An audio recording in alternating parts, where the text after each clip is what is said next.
Yo, yo, yo. Yo. Welcome to episode number 10. Number 10 of the Basics Podcast, baby. Let's go. Double digits. We're fucking officially able to fuck. Wait, never mind. Sorry.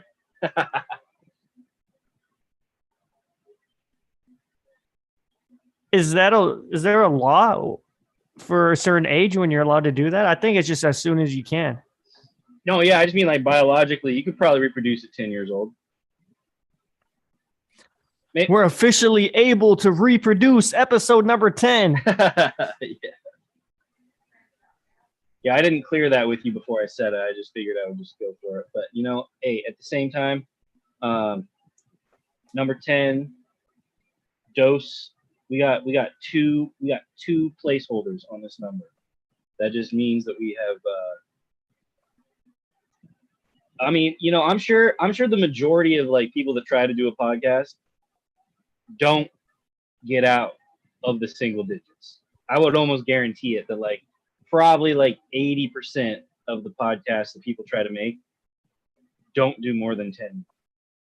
Don't do more than 10. I bet they don't do more than 5 or 3. I agree, bro. I'm like, that's what I'm saying. That's why it's a good number. It's a good number. It's like, holy shit, we've done it for 10 weeks. Let's get it. 10 weeks is also when you know you're pregnant, right? I mean, that's when you start to realize you're like, oh shit, I'm pregnant. I missed my period. I got a baby in me. So maybe you're pregnant with the Basics Podcast. Not you, but I mean the audience. I mean, in 9 months, dude, we're gonna be number 1 podcast. We're taking over. What's our category? Science? Dude, I think on are we a science category? Please no, make us science, dude. Oh, okay. So when I was signing up to put us on Spotify and Apple and all, I think I did entrepreneurship. That's fire. That's good too. I like that one too. With entrepreneurship, you could go any direction you want. Exactly. That's perfect. So. Oh wait, hold on. Before we started talking about these beers, I had a question for you, bro. How was that Lassen trip? Unless you wanted to do this before you started talking about that. You want to do the beer tasting first? I got a drink. I haven't had a drink yet. I need a drink. I was gonna say, okay, let's get into the beer tasting. Let's get into the beer tasting. So today's episode, we're doing a Mexican beer tasting. We've got 4 different types. We've got, starting on my left, I don't know what it is on the screen, on the right, I guess. We're starting right here. We got Corona Extra. We got Tecate, Modelo Especial, and Pacifico Clara. And yeah, I'm gonna try them. Justin doesn't have them, so we won't be able to talk about them. But he's had them all, and I've had all of these except for a Tecate. This is gonna be my first time trying Tecate. You should try Tecate last. I kind of want to try it first. Do you? I'm excited to try it. Yeah. Okay. Then give it. Okay. Go ahead. Go ahead. I will say, out of these, Pacifico in a glass is my favorite. I like Pacifico in a glass with a lime and some salt. I would have to say my favorite is Modelo in a plastic solo cup with tahini and a lime. Okay. That in a plastic solo cup? Yeah. All right, I like it in a plastic cup. Right on. Modelo, we'll see, but I haven't drank a lot of Modelo, so that was ranking. For me, it was Pacifico, then Corona, and then Modelo, but I haven't had much Modelo. So I'll give you my ranking right now is Modelo, Tecate, Corona, Pacifico. Pacifico is last, huh? For me, yeah. I don't really fuck with Pacificos, man. Have you had Pacificos with a lime and salt? Pink Himalayan salt? Maybe. Maybe not. I don't know. You got to try it. Next time you're in the store, get some glass bottles. Pacificos, get a lime, cut a slice, squeeze it in there, then push it in there, and then get some pink Himalayan salt and like around the rim. Or you Okay. do the lime on the rim and then get some pink Himalayan salt on the rim and try that. Okay. That's your homework for next episode. Okay. Okay.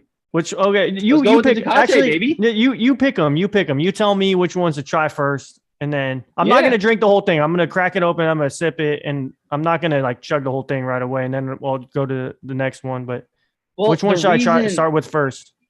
So, I personally, I think that Tecate has the most like actual, like flavor, like. You know what I mean? Like that's what I've heard. Hold on, I have a question. Are these ice cold? These room temperature? What's going on here? I just pulled them. No, they're cold. I just pulled them out of the freezer. Okay, perfect. Okay, so then I would say maybe start with that Corona Extra because that's the most mass sold. That's the most popular one. Like start with the most popular Corona. Like that's definitely the most popular. Here goes nothing. Here goes Corona. But you can also chug Corona. That's a good chugger, bro. I would be able to chug Corona, but I don't like to sip it. Ooh, ASMR. That was good. Could you hear that on your end? That was a little. Let me get a smell. I like the smell of Corona. Corona smells good to me. Okay. Smells crisp and fresh. I will say I prefer all my beer. Doesn't matter what type of beer out of glass. Of course. That's my preference. So any gentleman does. Corona Extra. Down the hatch. You sip the foam off. You got to get a good drink. There was no foam. I know. I just wanted you to drink more. Nice. You got me. That was a good one. You. How is that? How does that stack up to like a normal beer, like a Coors? I like Coronas. I don't know. I would say it's like the equivalent of like a Coors Light. Yeah. I should have got some like Budweiser Coors just to compare them all. But no, we'll do that next time. We'll do American beers. Next time we're gonna do like Coors Light, Miller Light, Bud Light. Bro, hold on, pause. We need to do some Rhett and Link shit where we rank them, and then we have them go head to head, and we taste test them at the same time, and we vote on them like 1 out of 10. We do the averages, bro. We could do a little game show segment, bro. So we got to add a little. We got to be in contact this week. We got to have a list of beers that we need to have. Both of us need to have with the beers. Right. And we'll do the American one. We'll both do the American one, and then we'll do the. I honestly do not fuck with American beers, so that'll be better for me. I have literally those 4 beers you have in front of you are the majority of the beers that I've ever drank. Okay. Like the majority of the beers actually that I've ever drank at all are Modelo. Like Modelo and Tecate. I have drank so much Modelo and Tecate, it's ridiculous. Yeah. Well, okay, so this Corona, it's light, it's crisp, it's not really full-bodied, it's not thick, it's pretty. No. It's pretty, like you said, it's easy to chug, Easy to chug, bro. It's not really foamy. It's pretty viscous. Like on a scale of like thickness, it's pretty viscous. You definitely do not feel any resistance when it's going down your throat. Like, some of those darker, thicker beers, you're like, oh my God, am I drinking a cream soda? Yeah, like, what the fuck is that? Like, it's not syrupy. So it's refreshing. It's definitely refreshing. It's like fucking on a boat. It's close to water. Or sorry, no, it's like having sex on a boat. It's fucking close to water. I botched that one big time. It's like I botched that. It's like having sex on a boat. It's fucking close to water. There we go. First time my autism brain kicked in. Sorry about that. I think with the Corona, they just open up the tap in Tijuana and just pour it straight into the can. Let that shit ferment, and then it turns into that. Okay, cool. Yeah, go with the Modelo, baby.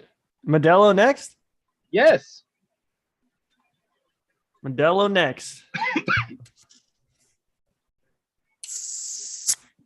Tell me if you notice, because this is actually what I'm curious about. This is selfish for me.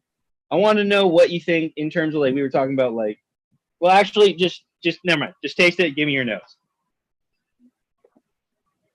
Instantly, I can tell it's thicker. There we go. That's what I was looking for. First sip. That's thicker, exactly what I was looking for. More full-bodied. More full-bodied. Tastes like beer. Let me try.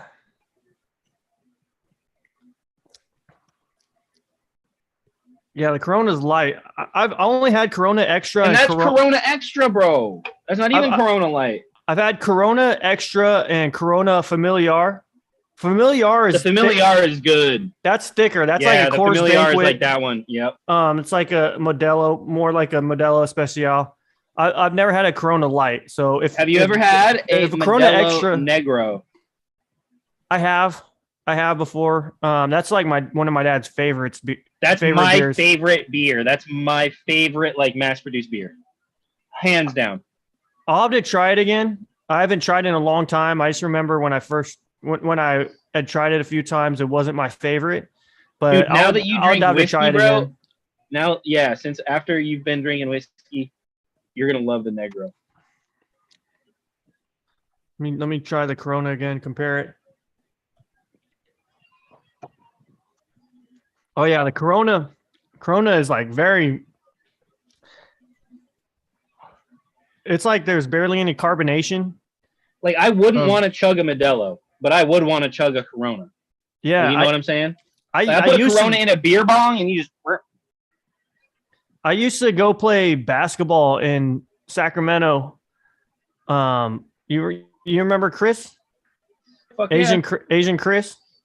Asian Chris the legend. Yeah, we used to go and play basketball on Saturday mornings, and we would stop at Chondo's and get tacos, baby. We would get some we used to get a bunch of different type of foods there, but we would always get a Corona, and it was like, because like you said, it's like thirst quenching, and right after a hard basketball session, it was good.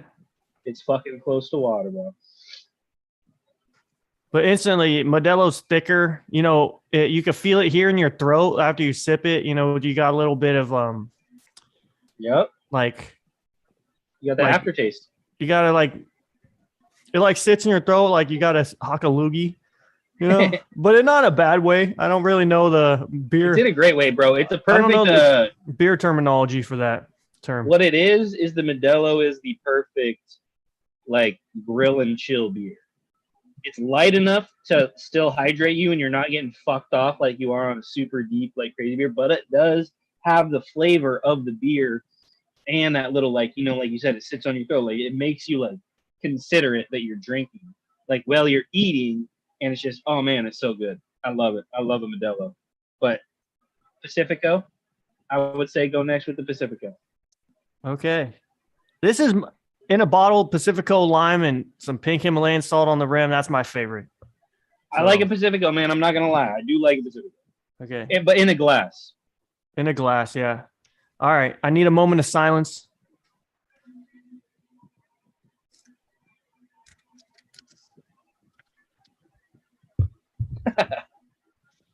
I can't open it. Okay. I got it. Oh, nope. Don't. I'm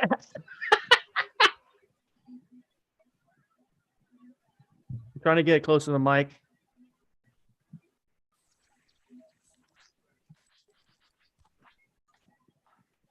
I literally heard nothing. You couldn't hear it? No. Damn it. God damn I could hear it. It sounded good. You may have had it so close that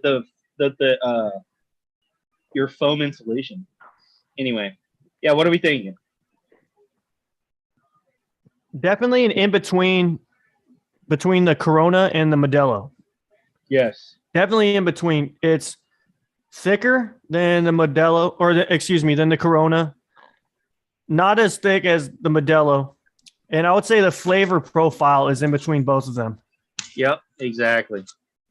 I'm going to try them all.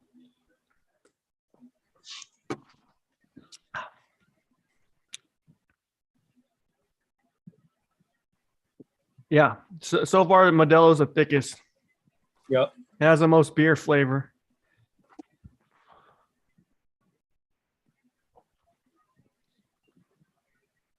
Yeah, and then the Corona just goes down easy like the water. A little bit of Crack little that bit of motherfucking bubbles. Tecate, baby, and tell me that shit. That's why I wanted you to save that for the end, because if you've never had it, you need to have it in comparison to all of the others. Like, so now we know your spectrum of flavor on that shit. So let's fucking crack that Tecate. Or actually, maybe you need to chug some more Pacifico. I don't know. When I just want to say, when I see this Tecate, like I'm just what the siren or the alarm that's going off in my head is it looks like some like German shit. So like some white supremacy. It does look like some white supremacy shit. I was just thinking that too, actually. But I'm gonna try it. Okay, let's try and get this one close to the mic. Can you hear me fine? Blow on it. I can, yeah, okay, yeah. Do it from like that distance. Don't do it too close. What about this? Do I sound better like this? Yeah, you sound better from farther away. Up close, it gets muffled. Or is there I think more? if it's too close, it cuts it off. Is there more echo? No. When I switch it to this mode? Sounds fine. Okay.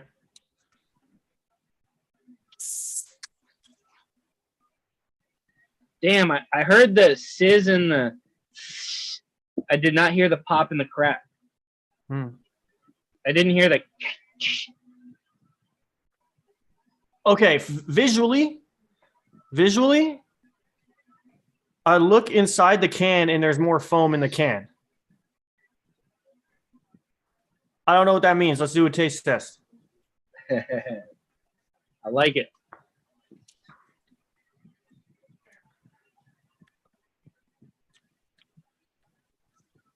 Yep, it's a polarizing taste.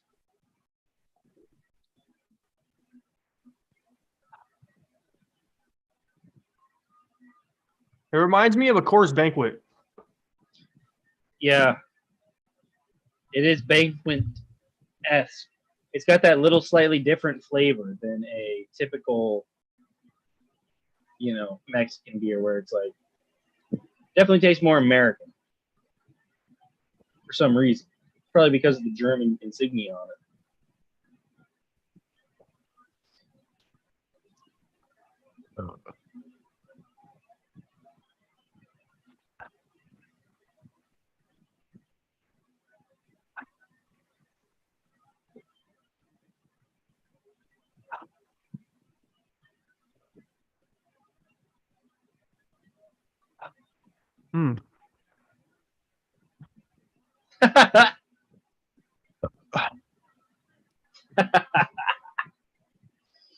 I will say, let me try Tecate again.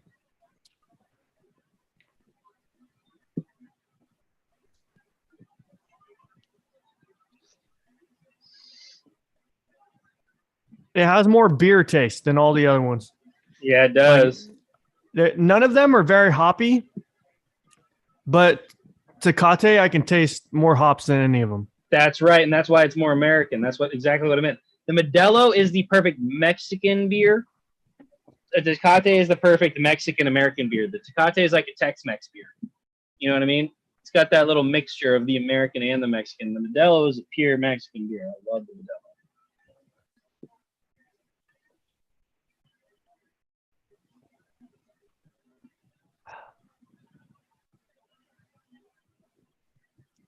Are they all starting to taste the same? Once they all start tasting the same, that means you're on the right level.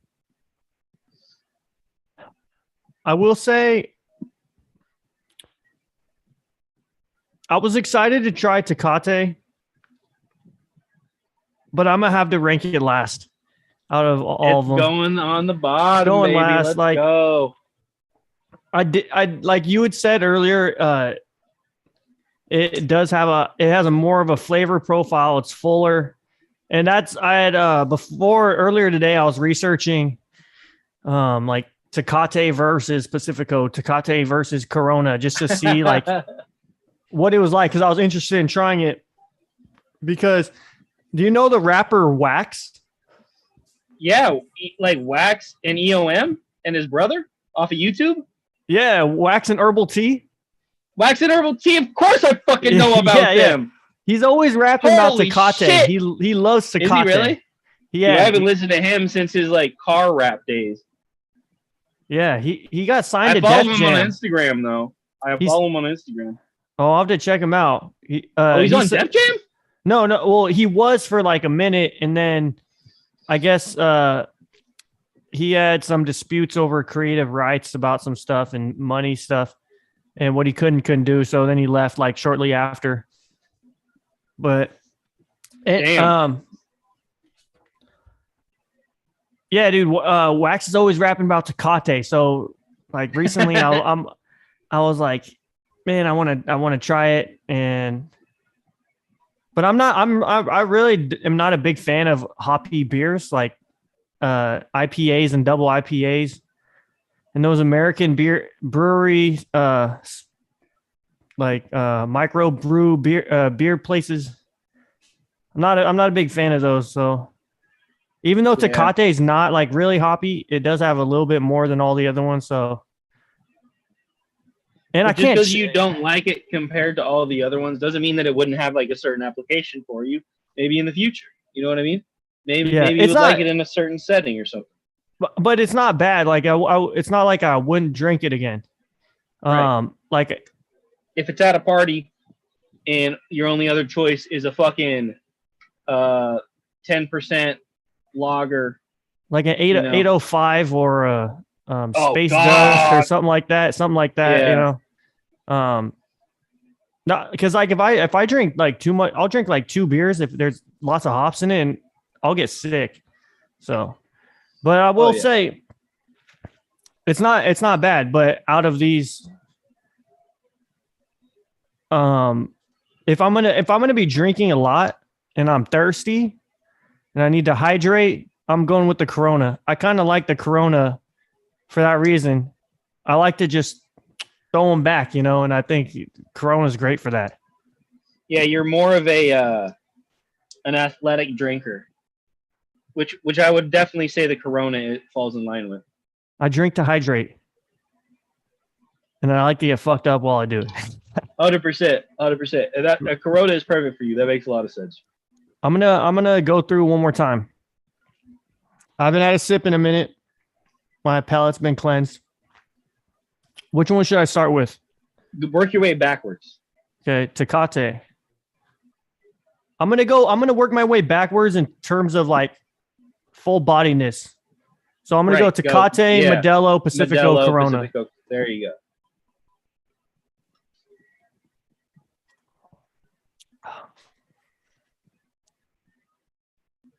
Yeah, I like Tecate. I like Tecate. I might change my mind. Hold on. Let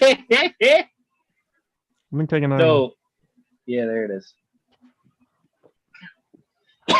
It's definitely not as thirst quenching though. I like my drinks to be thirst quenching.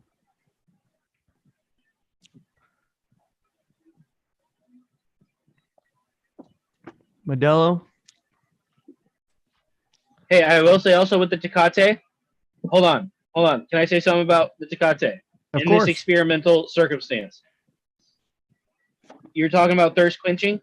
That Tecate, I can almost guarantee you, is not as cold as the larger ones because the larger ones have more liquid keeping them cooler. So they're going to feel more thirst quenching. That little Tecate might be a little bit warmer, making that full bodiness come out a little bit more. You know what I mean? Mm-hmm. Like the warmer something is, the more flavor you're going to get out of it. So if it's not exactly as cold, did they not have a Tecate Tallboy? No, that's why I had to go. Go around because then places. It would have been a perfectly sound experiment. Because I honestly do think this affects shit when things are this close, like that size Tecate and the heat that it might have versus and definitely I like don't know. Something in a can like this versus a tall boy can. If it gets like shaken up a little bit, this thing's gonna have like tons of foam in it. Whereas a tall boy, you're gonna get like more liquid. Exactly. From the vibration or whatever, you know. So next time that we do this, we both have to agree on a size and a temperature. Like we gotta fucking, you know what I mean? Like we gotta set our shit up certain time out of the fridge. We gotta take them out at the same time. We gotta do like that sort of thing. Okay. Let me take another Modelo. No, I'll go Pacifico. Let's see.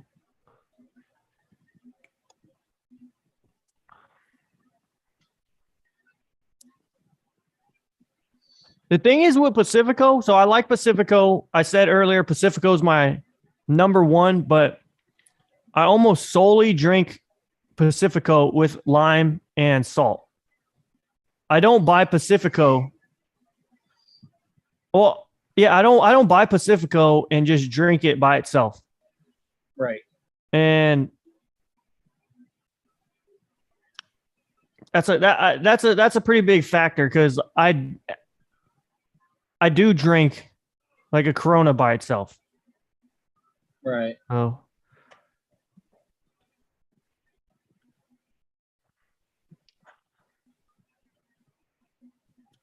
Yeah, no, if I'm choosing one for On a beverage stranded that desert island.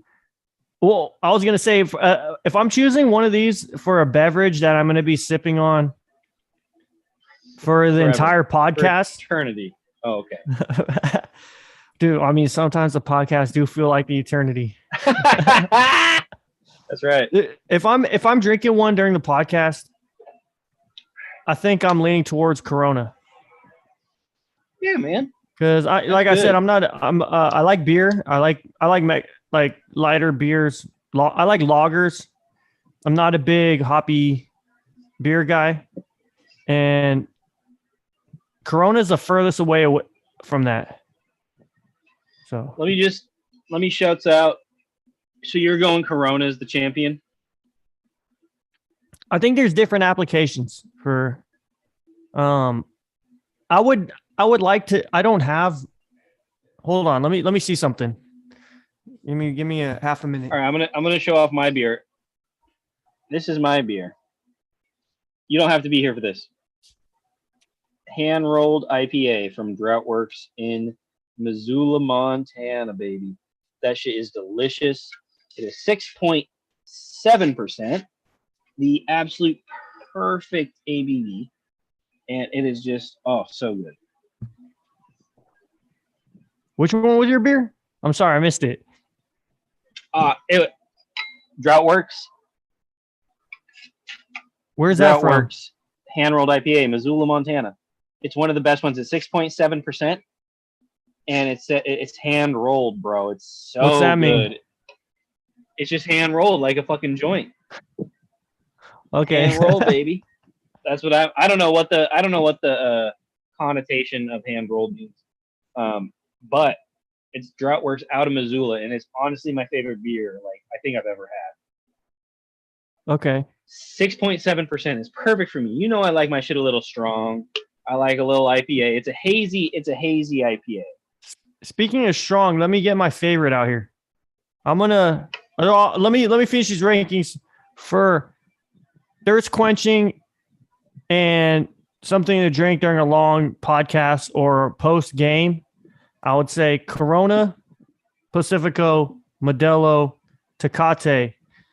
If there's something that I want like a full-bodied flavor of beer, a little more robust, thicker drinking beer, not thicker in a bad way, but that's just the best way I could describe it. Then I would rank them Tecate, Modelo, Pacifico, Corona. I would like to do the reason I got up was I was looking for a lime. I would like to try all these with the lime and some salt and see how I'd like them because I feel like if I'm just chilling, they would all be good with the lime and salt. But I would really like to see like how Tecate, I'd like. So you said you like the Corona the most. I will say that with a lime and salt on a Modelo, it takes it down in terms of drinkability. It takes it down to that Corona level, like where you can just it just feels like a hydration. Like if you get that lime and salt on the Modelo, because the flavor gets cut, so you're not getting that same Modelo flavor, but you're also getting that lime boost as well. And it's just, dude, it's so fantastic, bro. A Modelo with God, I'm freaking out now. I wish I would have known that you were doing the segment. I would have got the fucking next beers. Fuck. Because now I really want one. Yeah, no, I agree with what you just said. That's how I feel kind of about Pacifico. Like I wouldn't personally not a fan of Pacifico. I wouldn't drink it just by itself. I'm almost solely drinking Pacifico with the lime and salt. That's how I like it. And um, Corona, I would be more inclined to drink Corona without that. Although I do enjoy all of these, I do enjoy Corona with lime and salt. I feel like lime and salt for all of these would make them even better, but I feel like Corona is the only one that I would drink without a lime and salt. Not saying that in a bad way. It's just how I personally would prefer to drink these beers. And that makes sense on your rankings. Like, I get it. Makes sense. So, I will grab one thing. You said you like it strong, so let me move these out of the way because they're right by my computer. I don't want to knock them over during the podcast. In Vegas, they will give you a glass of Corona Extra, pour some out, put a shot of tequila in there, and then put a little dash of simple syrup and a lime in there, and you drink that, and it gets you fucked up. Anyway, sorry, I had to say that. That's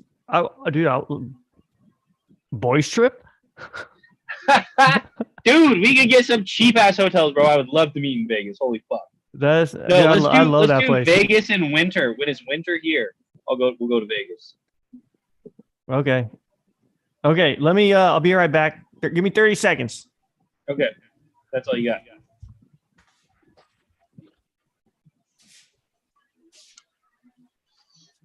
Dead air. We got dead air.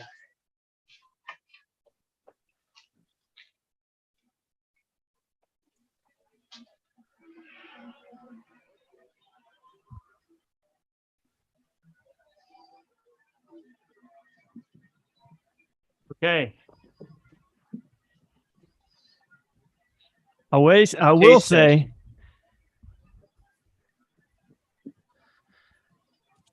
Let's see. What will you say? I will say I do like it strong too. And I'm more of a liquor guy than a beer guy. So I got my favorite right here. I got some good old JMO. Let's go. Ooh-wee. This one wins hands down. Not even close. It's the best.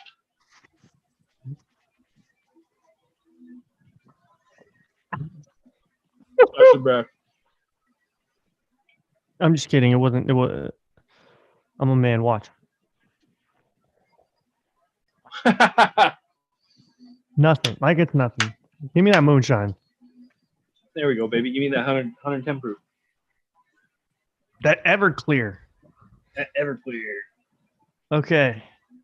Well, that was my beer segment. I wanted to do a beer review because I really wanted to try Tecate for the first time, and it was great to try it compared to different beers. Because to be honest, if I would have tried it by itself, I probably wouldn't have been able to compare it in my head. I needed something there to compare it to and give like a baseline. You just try it on its own, it's gonna just taste like beer. Yeah. So that was cool. Awesome, man. How was fucking Lassen? Dude, Lassen was sick. Lassen. Was there fucking hot springs in one of those pictures? There's no hot springs that you can go into and like take a dip, but Lassen's a volcano. There's a lot of volcanic activity in the area, so there are. I guess you would call them hot springs. There are boiling pools of water. Boiling pools of water, like bubbling up actively. And Bumpus Hell is what the fuck? Bumpus Hell is a famous area where you walk through. They have they built up a boardwalk where you can walk through the hot springs area. And it's always steamy. It's pretty cool. We got there really early in the morning and we had the whole place to ourselves. There was no one there. That's what's the best about waking up early. If you wake up early, no one else wants to. And you get to do a lot of things and have a lot of places to yourself. So that was cool. So we got there Saturday evening or Saturday afternoon, hung out. Then on Sunday, we did Bump as Hell first thing in the morning. We did that hike, which is like 2.5 miles round trip. Really easy hike, but very beautiful. Got there early in the morning. We saw like a bunch of deer in the area. Got some cool pics with the sunrise, and then we went to Mariposa. I forget the lake name. We went all the way to the other side of the national park, and we hung out there. And then later we went to Kings Creek waterfall and took pics at the waterfall. That's another like 2.5 mile hike, and that's a harder hike, but that one was beautiful. You like walk. So, they have. Go ahead. Sorry, what was the drive from Sac? 3.5 hours. Damn, that's nothing, dude. That's nothing. Have you ever been to Lassen National Park? No. Oh man, I try and hike Mountain Lassen like once a year, except I wasn't able to last year because of the fires. The Dixie fire actually went through part of the national park, and it got really lucky. Half the park is still green and awesome, and then part of it just devastated. But Dude, that's fucking sick, dude. How have I never been to Lassen? Well, I think I hiked it one time, and it was when your leg is that when you got sunburnt as motherfucker? Yeah. That was awesome. That was the time. That was the first time I hiked it, and it was in April, and there's still tons of snow there. The whole park they actually had closed off the parking lot where the trailhead is to go up to the peak. And so we were down the mountain like another 1,000 feet and 2 parking lots down. And so it added like an extra 5 miles to the hike. But me and my buddy Pete, I played baseball with Pete in Oklahoma, and he's from Marysville. And so we started like way down on the mountain, and we ended up just hiking through snow all the way to the top of the mountain. And I did the whole thing with my shirt off, just in the sun, reflecting off the snow with my shirt off. And I got burnt to a crisp, but it was awesome though. It was an awesome hike. That sounds incredible, man. That's like going barefoot. I think your leg was still giving you problems during that time. Oh yeah. So I think like I had done that, and then I had hiked it with Darius. I did it with Darius 2 times. I did it once with Darius, just us, and then I went with Darius and his brother. And I think you might have been. We did those pretty close to each other. Yeah, I do remember that now. I remember like, I was definitely like in between surgeries, but like I hadn't gotten my second surgery and shit. Yeah, I think your leg was still hurting, and then like it got good, and then you moved. So exactly. But yeah, I didn't go last year because it was the Dixie fire that I went through there, and the Dixie fire was like the biggest fire ever to go through the United States. Dang. So, but it was awesome. This time I ate an 1/8 of mushrooms that I grew, some magic mushrooms. And yes, bro. I live at 300 feet elevation, and the peak is at 10,500. And it was nothing, dude. I didn't get any lactic acid, didn't eat anything, just didn't drink any water on the way up. And I was feeling like I was on one, dude. It was awesome. And we got up. Awesome, dude. The sun was coming up right as it was dawn, right as we were on the side of the mountain. And dawn and dusk is when the wind picks up. It's super windy then because like the light comes in from the sun and heat. It's following. Yeah. The terminus. There's the heat that's coming in from the sun, and it creates that temperature the temperature difference. And so dawn and dusk, there's always lots of wind. and Yes, it's a sir. mountain. It's a mountain. So, with no trees, it's not just a mountain. It's a volcano. To everyone listening, Lassen's a volcano. It erupted in 1914. There was actually a larger volcano. Man, I forget what the name was. Um, I had read it when I was there, but it was actually 1,000 feet taller. It was 1,500 feet, and then it blew up, and now the peak of Lassen is 10,500. But 1914, it blew up, and so the actual peak that you're climbing up, there's trees like halfway up, and then above that, there's nothing. It's just desolate because of the explosion, and so there's lots of wind during that time period. And it was howling. It almost blew Brooklyn off the side of the mountain. But No. dude, I enjoyed it. I thought it was cool because I ate some of my own mushrooms and I was having a grand old time. And I felt Epic, dude. I felt like it was an epic adventure. I didn't get tired at all. The elevation didn't bother me at all. I felt so strong. But it was also like my 5th time going up there. But there's awesome views at the top. There's other volcanoes, smaller ones in the area from that magma pool underneath the crust in that area. And then I think it's a little over 70 miles away is Mount Shasta, which is, if I'm correct, I think it's Mount Shasta is like 14,000 feet. I'll look it up real quick. But Sounds about right. You can see Mount Shasta off in the distance, and it was a clear day, and so you could see it, and it's an awesome view, because you're at the peak of the tallest. You're on top of the tallest peak in the whole area, so you're above everything, and oh yeah, you could see 360 degrees all around you, and it was awesome. That is the one fucking thing about California, man. There's so much shit packed into one area. It's nice. And you got the coastline along the whole fucking thing. Yeah. Mount Shasta is 14,179. Yeah. Yeah, man. I want to do that one. I wanted one hike day. Shasta? Yeah, I want to hike Shasta. That sounds sick. Okay. On mushrooms. That's my thing, dude. That's my jam. Summoning mountains on mushrooms. Is it a day thing though, or is it a multi-day? For most people, it's a 2-day thing. But it depends what time of year you go, because like obviously if you're in spring when there's lots of snow, it's harder. There's going to be more snow lower on the mountain.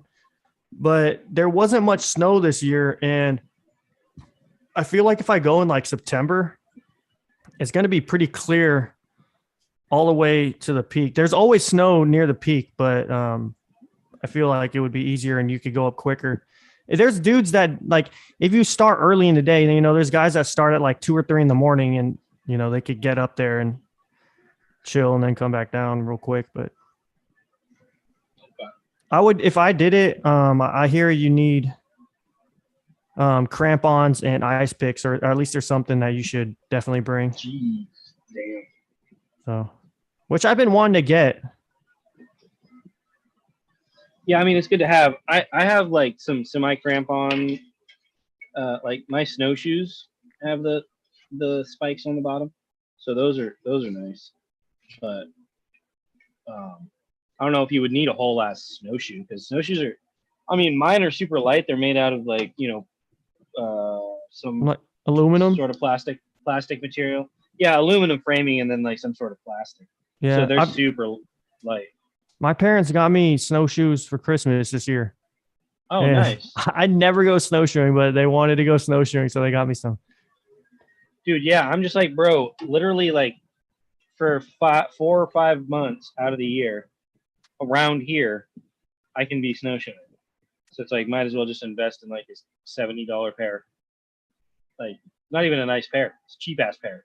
Yeah, you don't need like super nice ones, if they work. And I have the frame, so once this plastic wears out or something or whatever, I'm just gonna like wrap it with toe strap.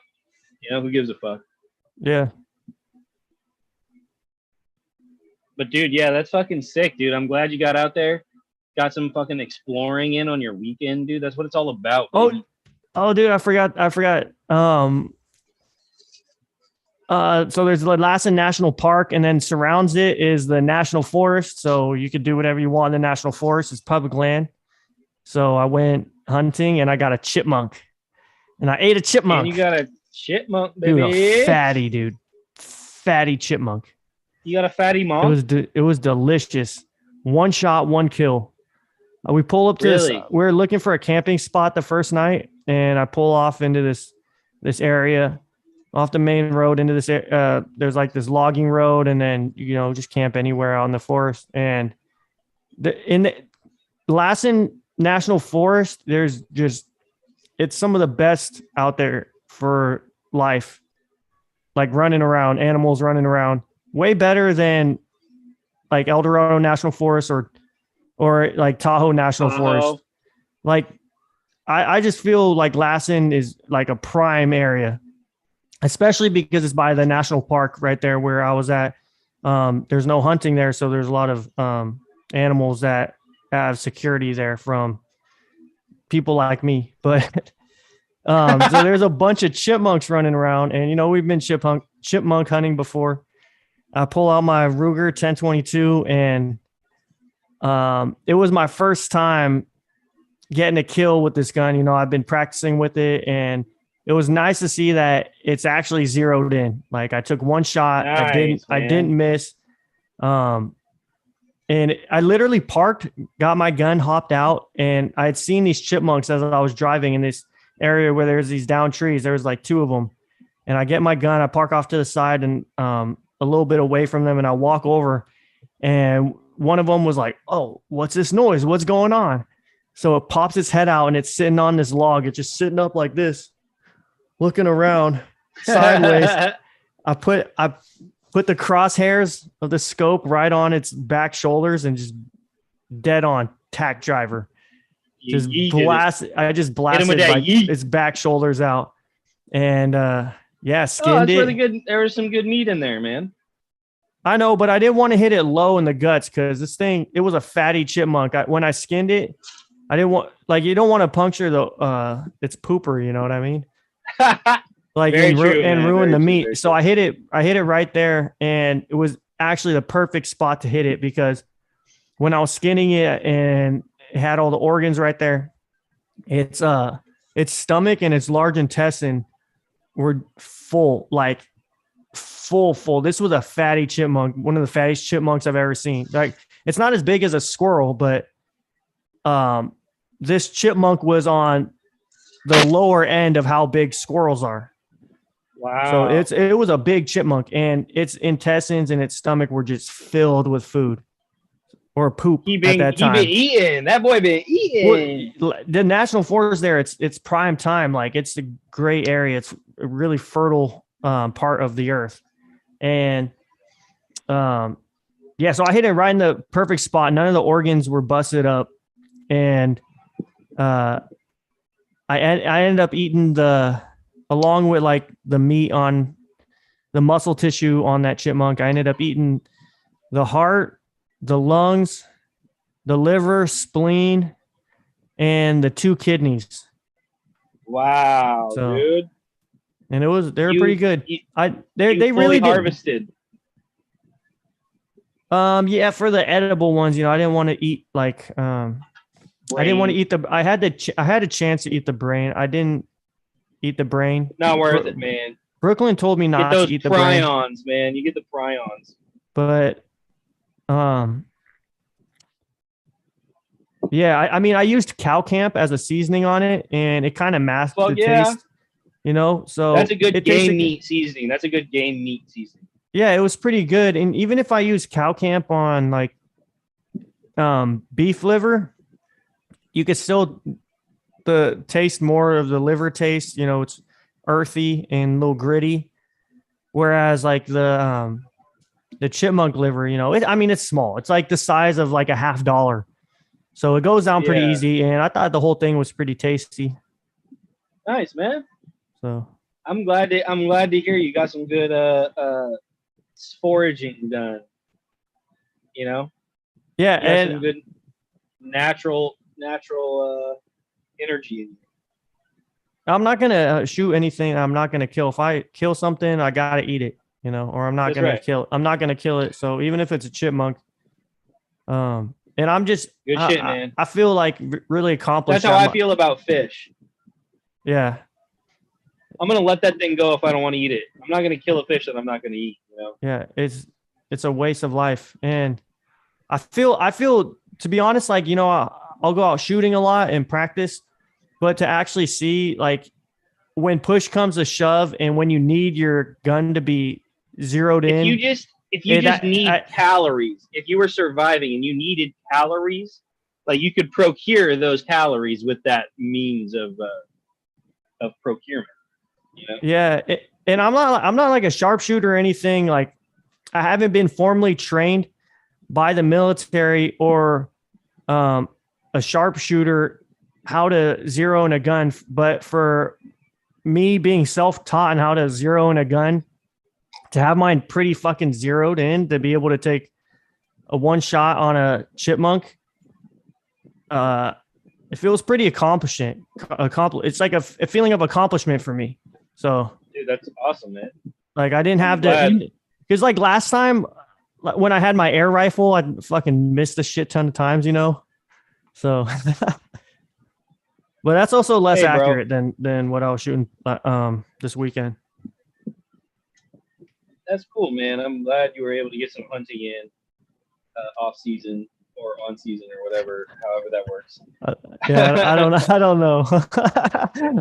Maybe we'll edit that. I don't even know chipmunks have a season. I don't think they do. They shouldn't. If they do, that's bullshit. I think chipmunks. Listen, bro. Hey, let me tell you. Year round. If chipmunks have a season, bro, I am in violation, bro. I have a chipmunk sitting in my yard right now that I got in a squirrel trap last night, or in a mouse trap last night. I got 7 mice in the last like 2 days, and like 2 or 3 chipmunks. They're coming all the time, bro. You need a cat, dude. I'm thinking about getting one for my boss. I'm thinking about it. You need a barn cat. I'm weighing my options. I know, dude. I'm weighing my options, man, because I'm like, I don't know.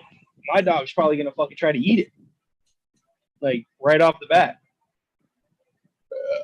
But anyway, we'll see. I do need one. What else did you have lined up? Did you have me? Oh yeah, you had a presentation for us today? Of course. I got a news item and I got a theory item.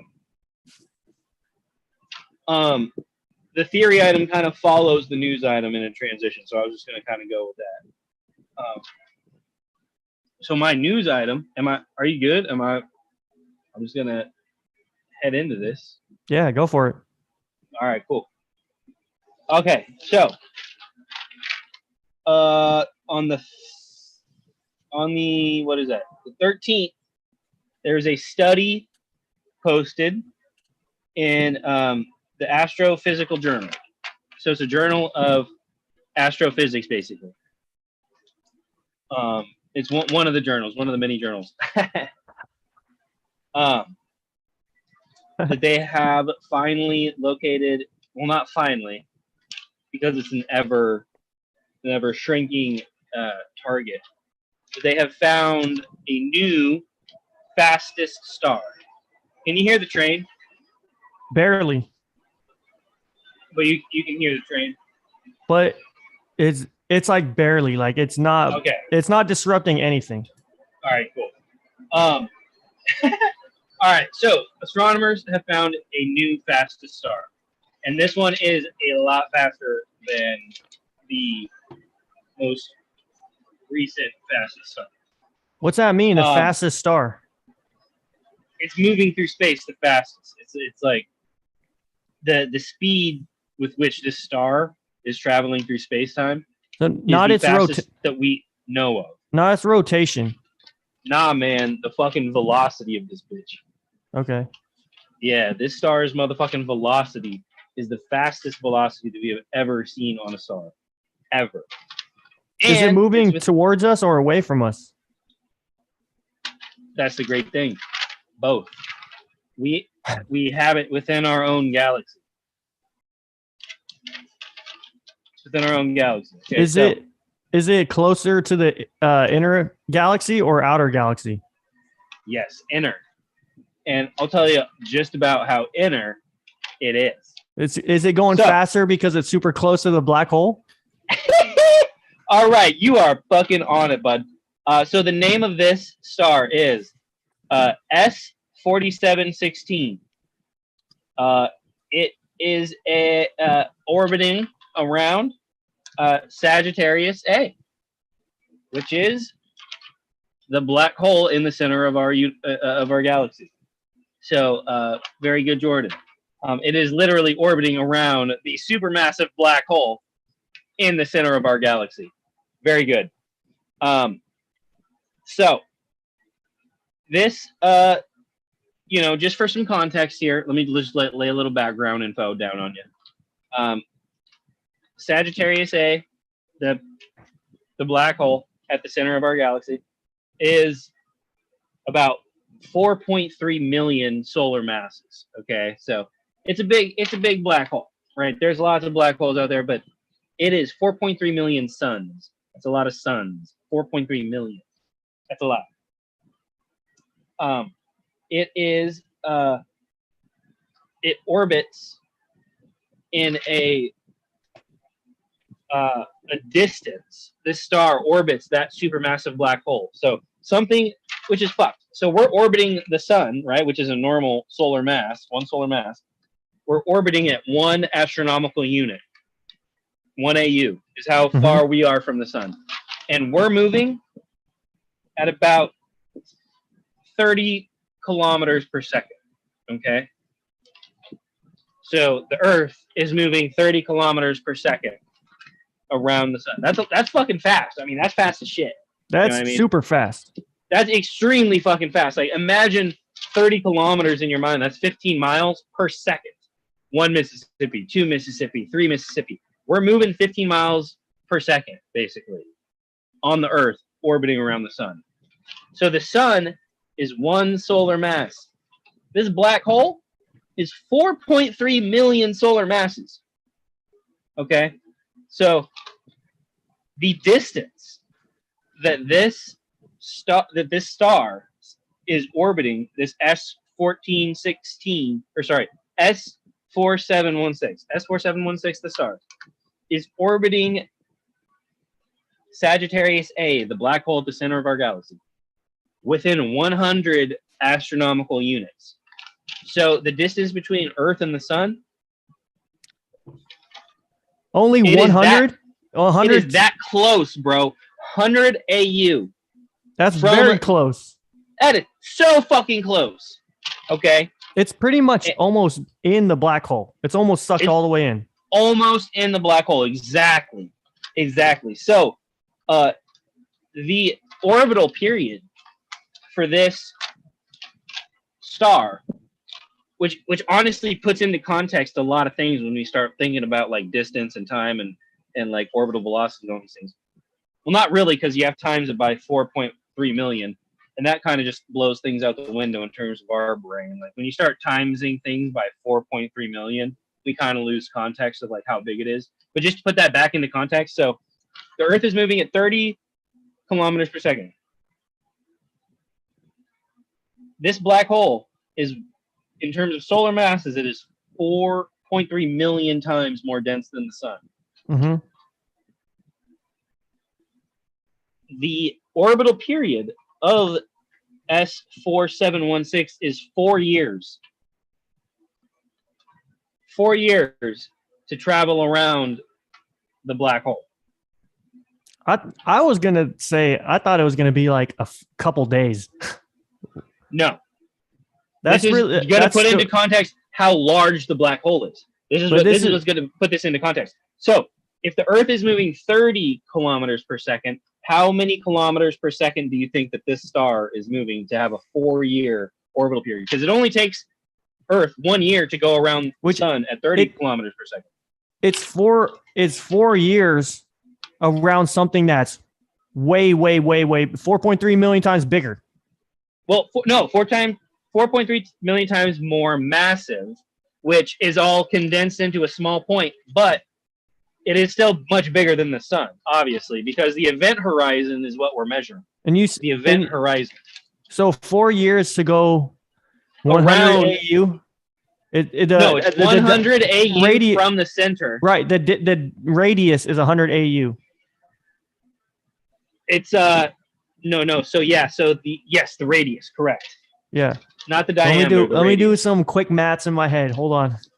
So kilometers per second that you think this thing is moving. Right. We're moving 30 on Earth. We're moving 30. If we're going 30 and it's 100 out and there's pi. And this is the fastest star that has ever been measured. This is the literal fastest fucking star ever. Ever. And we're going 30 kilometers. This is going per second. 31,400 kilometers a second.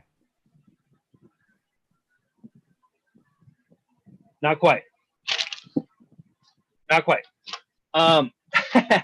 Okay, I might have blown that out of proportion a little bit. No. Much smaller. Okay. Much smaller. 314 kilometers per second.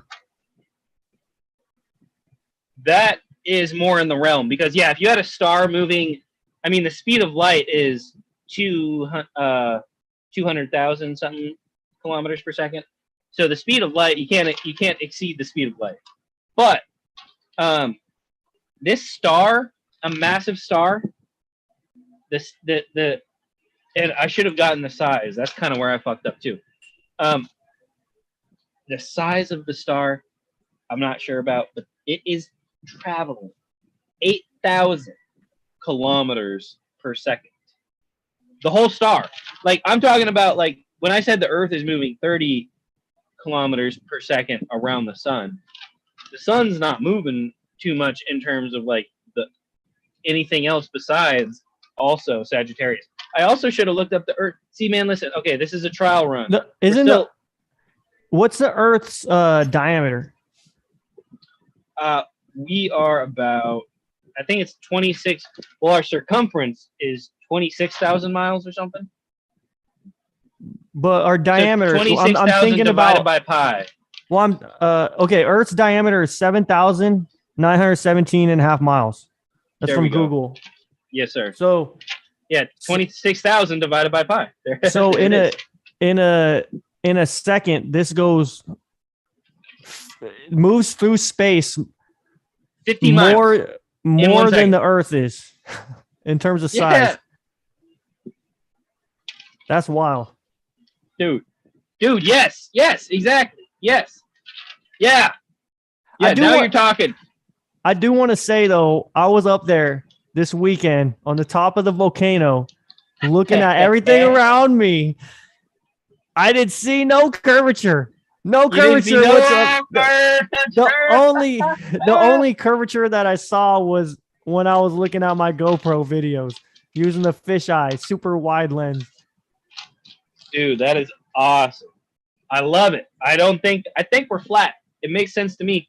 I mean, the river does flow one direction, so it's like it kind of seems like maybe there's some curvature somewhere. Water always finds its level, sea level. It all flows to the sea. Well, that means there's got to be a curve. Anyway, I love it, dude. Anyway, I'm a flat earther. If anyone wants to come at me, I will give you my best argument on why the Earth is flat, and I would love to debate you. Have you heard Flat Earth Dave? Have you heard Flat Earth Dave before? No. So he's this prominent flat earther. He's pretty active in the flat Earth community and making videos and documentaries and going on certain podcasts that will host him. And he talks about the flat Earth map, and I find it very interesting, his map. Because at the center of the map, I don't know if it's his map, by the way. I don't know if he created it. I don't think he created it, but it's because there's different flat Earth maps. Anyways, it has the North Pole. Think of the clock. You go in a circle around the clock. Right. But the North Pole is the center of the flat Earth. And when you have a compass, it always points north. So when you go around the seas. Oh, so there's still some sort of force coming from the middle, though. Right. I want to pull this up. This is interesting. You can keep talking about what you're saying. No, I like that. I'm not gonna finish go my shit, bro. That was the news item, and then I was just gonna transition into my theory based on black holes. Yeah, keep talking about this. I don't want to go into flat Earth. I just want to like this is just something I found very interesting. I do like that though. That's a funny concept. That's a good idea. That's a good way to explain it. Is that there's still some sort of force carrier coming from the center, like some sort of centrifuge. Like maybe we're spinning and it's flat, but we're not. Who knows? I don't know how they would. Man. I wish there was a way to rank them. I wish there was a way to be like, what is the most plausible flat Earth theory? I wish we could like Google that. What is the most scientifically plausible flat Earth? This is it. This is why I was bringing it up. This is the most plausible flat Earth theory. So this isn't. This is like the. He has other pictures, I think, on his website and stuff, but this is one I quickly pulled up on Google Images. But basically, if you can see my cursor, there's the Antarctic ice wall, which is the ice wall, yes, aka the South Pole, right? This is the land. There's the ice wall, and then there's land beyond the ice wall. I'll try and pull up a map of that. But in the center of the flat Earth, right? And when they talk about the flat Earth and space, they say space does not exist. Space is not how we've been taught in school. Like space of like millions and billions of miles between stars and light years. You need to like just wipe that. Imagine you've never even heard of that idea before. And okay, anyway, so we're in our own, the flat Earth is self-contained in its own reality. Gotcha. There's no space in the flat Earth reality. Okay. There's like the flat Earth. And then there's more land beyond the ice wall. And, I'm not like the best at, I'm not like, I don't know what else is other than that. The ice wall theory allows the flat Earth theory to exist within that theory without having to explain beyond, which is fantastic. Love that. So, here's a better picture. Let me pull this one up. Can you see this picture? Oh yeah. Okay, so here's my cursor. Here's us in the center. There's the Antarctic ice wall. There's lands beyond the ice wall, and because like the government doesn't let us go beyond the ice wall, and because it's very treacherous and it's a large area, like it's not easy to go beyond the ice wall. Only a few handful of people and elites have gone beyond the ice wall to go to the other lands in the flat Earth. Okay. Yes. But right here in the center, let me zoom in. Yo, this is fucking sick. It's not let me zoom in, but let me go back to this other one. Fucking love this shit. This is so pretty much this picture right here. Here's the ice wall, right? We are in the very center of this picture right here.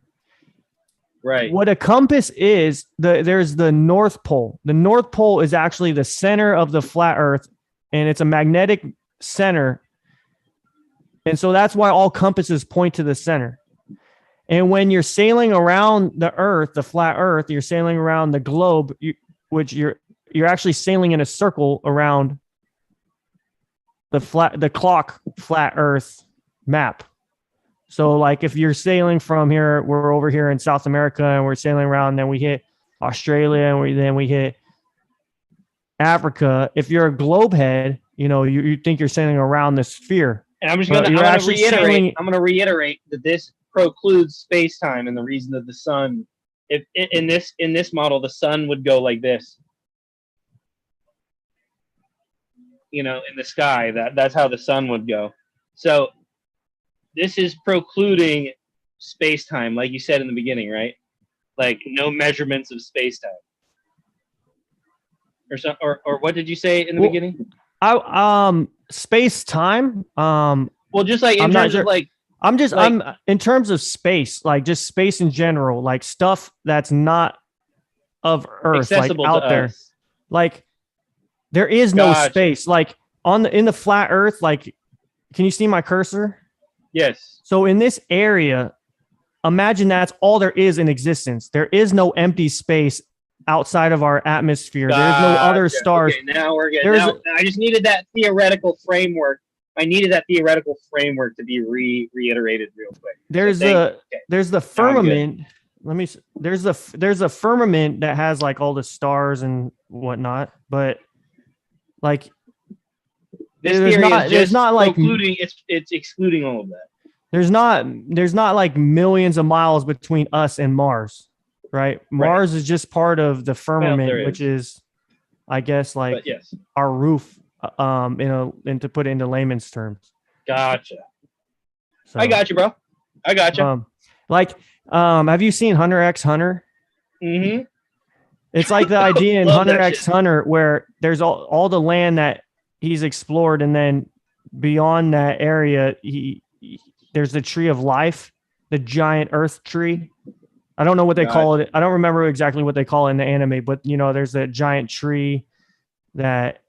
Yeah. It's not Icarus. It's like there's a bunch of undiscovered land beyond and then like the the anime. Like the 9 realms, and from is that what you're talking about? Yeah, kind of. Like the anime ends short. The manga actually goes further. He actually goes further. Gon actually it goes further into those undiscovered lands, and you actually learn that his dad had been there before him, and his dad was an absolute badass. So I wish they had actually like continued Hunter X Hunter. It would have been a pretty cool thing to see. But yeah, it's like the land beyond lands is beyond the ice wall, and it's just we're not allowed to go there because we're peasants and slaves. or are we the chosen ones and the ones on the outside aren't allowed in? Who knows? Is it a wall to protect us, or is it a wall to keep us from getting out, or a wall to keep others from getting in? Who knows? I don't know, but supposedly we are on the inside because we're by the North Pole. This is a perfect segue to black holes, because that diagram that you were just had up on the screen kind of explains like the center, the nucleus of a black hole, and then there are other layers around it. Can I do different things? Can I go pee really quick? Yeah, dude, I got to rock one too. Good idea. Okay. All right. Be right back.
You want me to put anything else on?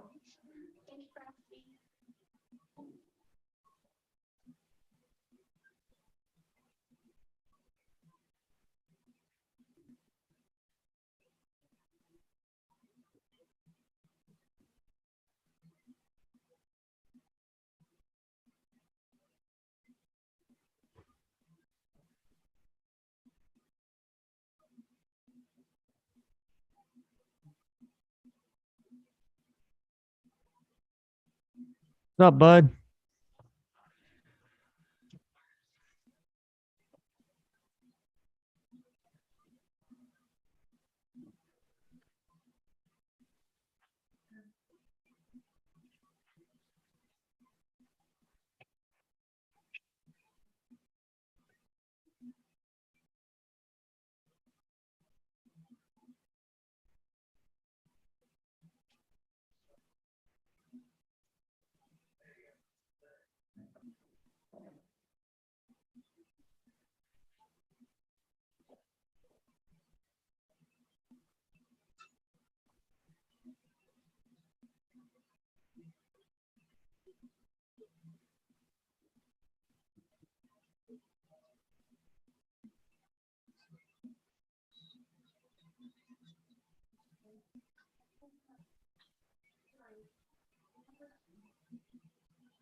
Thanks everyone for tuning in.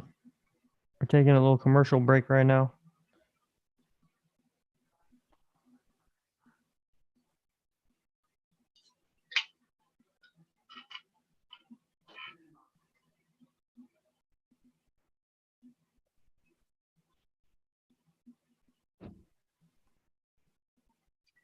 Hey, I just want to, can you hear me? I want to give a what's up and shout out. Welcome back. I just want to say, I want to give a shout out and thank you to Rich. Rich is live in the chat right now. Thanks for always Rich is tuning in the in. chat. And you're our number one fan, Rich. Thanks for tuning in to our live podcast. Thanks for coming. Go, Rich. Rich the legend, man. Rich, absolute legend, man. On the clock. Love it. Thank you, brother. All right, go into black holes. Black holes, man. Let me tell you, I had to throw the shades on for the black hole segment because, we're just talking about some real stars, man. Black holes are stars. I'm not sure if everybody knows what a black hole is. It's a star that it has a certain mass that once it was unable to continue producing fusion in its core, it collapses in such a fashion that it explodes and then recollapses and forms a singularity, which a singularity is something that is so infinitely dense and infinitely small that not even light can escape it. So it is an object that just does not allow light to escape its radius. So that is what a black hole is. Now, Can I talking about the black. Can I say one thing about light? Yeah. So I was listening to this guy, Robert Grant. Robert Grant is he's a CEO of a former CEO of a few companies and like current CEO of a few companies, but he's a polyglot. He speaks like 8 languages. He doesn't consider himself a mathematician, but a lot of people would. He actually has a book on Amazon right now. It's like I don't know if it still is, but it was number 1 for a while in math theory. It's called Polymath, and it's about geometry. This dude's a super smart guy. Like he's just one of those minds that, like Elon Musk, where he is just like he takes a bunch of different subjects and blends them all together, and it's just like a master. Like Leonardo da Vinci, Isaac Newton type mind. I don't know if he's considered that level, like in the world, but he's just one of those minds where he has the ability to blend a lot of different subjects together, and he's a super smart dude. But anyways, I was listening to a podcast he was on, and he was talking about light, where light can be a particle and light can be a wave. And he was talking about water. And the analogy that he talked about was in water. Imagine there's the earthquake and the tsunami that's coming from Japan, and it's going to hit the California or the west coast of America. When there's a wave, a tsunami wave, that water is a molecule, right? Water is H2O, and then water moves in a wave.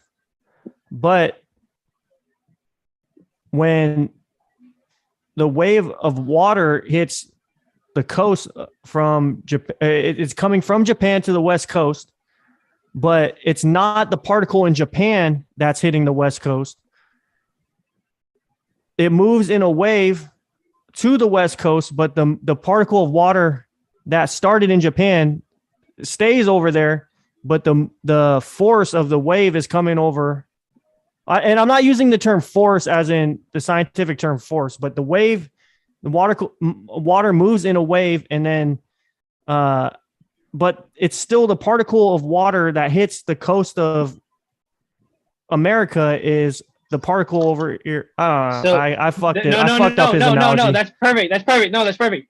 But that is one way to look at it in a certain analogy. The only way that that analogy breaks down is in interstellar space where there is no medium, which is actually one of the things I want to talk about is interstellar space medium. Because you have light coming from other stars, so it's not like it can bump like water molecules is a dense, like it's right. There's liquid. lots of them. There's lots of them. Like light, when it's in interstellar space, can't just bump another thing, to transmit. So it is a thing. It's a packet of energy. At one point, it is a packet, but that packet acts like a wave and a particle in different situations. It's fucked up. It's fucked up. But that analogy is one way to look at that in one of those frameworks. You know what I mean? Yeah, I wish I was. I wish I was. I'm working on it. I'm working on my brain to get smarter to be able to. No, that's what I mean though. But that's what this is literally what I'm talking about, bro. Everything ties together when we talk about physics. Everything's all connected. So this is we're on the same page here, which is great because you're literally thinking. You're thinking in the direction where I'm going. So I do, but I want to, I'm sorry to interrupt again. No, go ahead. I want to, before I forget, I want to do a podcast in the future where I asked you like a week ago, like, do you still have your chessboard? I'm in the market right now of, I want to get a good chessboard, like a really nice one. And I want to have a podcast where you have yours set up. I have mine. I'm going to have a camera set up. So it's looking bird's eye view, top down on the chessboard. And like you move for me and I move for you. Yeah. And I'm going to have multiple cameras set up. So I'm going to have you can have your face like talking. I'm going to have my face talking, but I'm also I'm going to have an extra camera that's pointed directly at the board. And you call out like, mine will be getting my face and the board. And then yours you'll have like a specified couple angles. I don't have the ability to do that shit. I'll have a board that is bird's eye view. You call out like, and research like how the board. Like there's like A1, A2. Like B1, no, I know, B2. Bro. I already know this, my brother. So when during the podcast, we'll call out like knight E4 to F7 or F6. Knight to this one. Pawn to this one. Yeah. Which I need to I probably just butchered that, but I need to brush up on that. I know what you're talking about, bro. I know exactly what you're talking about. Yeah. But so I want to have a podcast where we're playing chess against each other. We're calling out, and I'll move it on the board where I have the camera set. And then, but during the game, in between turns, we can take our time to talk about whatever subject we want to talk about. Perfect. And then the person. So there's always something going on in the background. That's genius. I don't think anyone's ever done that.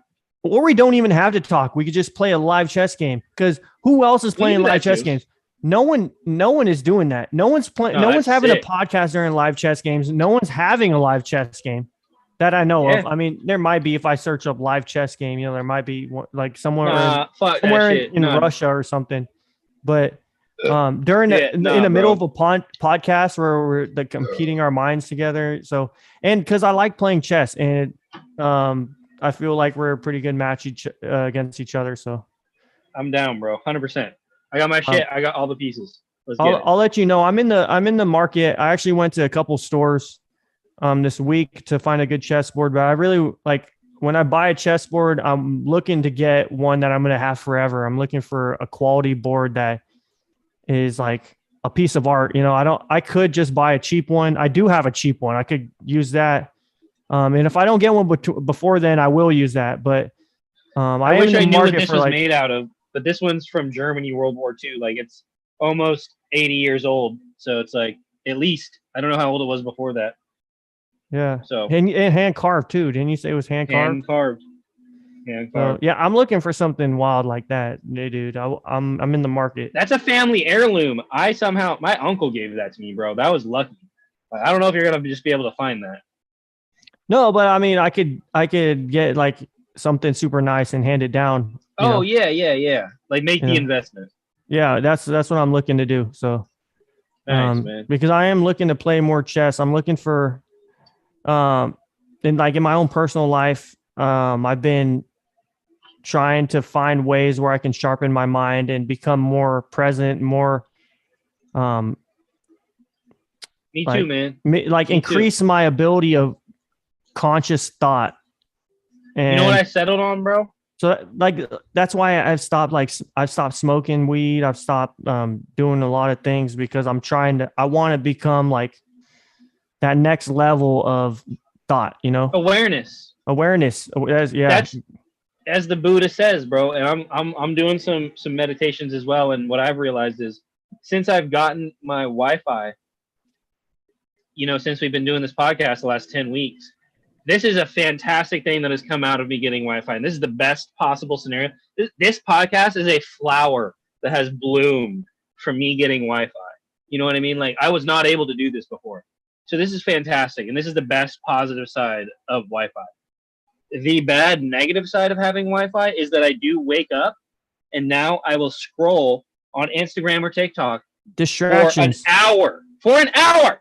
I didn't do that when I didn't have Wi-Fi. I had no service. I didn't have anything, so I would just get up and I would do shit and I would go and I would get shit done. And that's how I built this place, is just getting shit done. I didn't have service. I didn't have distractions out here. When I was here, I didn't have distractions. And now it's pure distractions, bro. I finished this room like 3/4 of the way, and then I got Wi-Fi and I have still not finished this room. This shit has looked the same. This shit has looked the exact same this entire time, bro. Look back to the beginning of the podcast. This room is still unfinished, bro. Yeah. I haven't touched it since I got Wi-Fi, so it's bad, bro. No, I feel that it's definitely a distraction. I'm the same way, dude. I wake up and the first thing I look, what do the crypto markets look like? Is there any big things in the news any big things in the news I need to be aware about? Like I'm just looking out. That's like, what I mean. What if there's where are we going to war? What's up? But right, I don't. Right. That's not the best way to live. I don't think I should be doing that, but that's just the habit that I'm in, It's the habit that I'm in, bro. And I fell right back into it. I didn't have the habit because it wasn't there, but the habit still existed. I just needed the internet to come back, and then the habit reformed, because I had that back when I was, at the trailer, when I had Wi-Fi. Like, I was addicted. I was addicted to the internet, and now it's come right back, bro. So this last week, I moved my trailer down to the recreation area that doesn't have cell service. So it's like anytime that I go out there, it's a fucking meditative experience, bro. No distractions, no nothing. Like, I get to go out there and I think and I'm pure. And it's nice, man. That's how I felt this weekend when we were at Lassen National Park, because there's 2 places that you can get cell service in that area within like 50 square miles. There's one lookout point, the parking lot by Bumpus Hell, which is like the best spot to look at the stars. Oh, dude, I forgot to tell you, dude. We're with my rooftop tent on my truck. It opens the truck up there. We took the truck up there, camped in the tent, slept in the tent, and it opens up, and just right above you, Milky Way. It was awesome. Just slept there. But so anyways, there's only 2 areas to get cell service there. It's in that spot because it's that's also a high up spot, and it's like on a cliff area where there's no like other mountains blocking you, and then on top of that actual peak of Mount Lassen. But so other than that, I had no service. I was still like on my electronics, taking pictures and doing GoPro videos and whatnot. That's okay. That's totally fine. But it's the social media aspect and the scrolling aspect that's the issue. If you're photographing it, and that goes along with journaling, bro. That is not bad. Using your electronics to like capture and like do that for the future. That is fantastic. 100% the best. That is actually what you want to use technology for. That is what you want it there for. What you don't want it for is being trapped in your bed for the first 2 hours of your morning, fucking scrolling. You know what I mean? So that's the issue. I would never look bad upon you for using your phone. It's just using the phone in certain scenarios. It's just, dude, it's evil. It's addictive. It's terrible. It is definitely like, it's not good for you. And one of the things that I've been trying to do in my personal life is wake up earlier. There's always people saying, early to bed, early to rise makes a man healthy, wealthy, and wise. Healthy, wealthy, and wise. And I think that I'm pretty sure that's like a quote by like Ben Franklin or something like that. And, I've been listening to podcasts. Ben Shapiro. Sorry. Yes. I mean, he probably wakes up.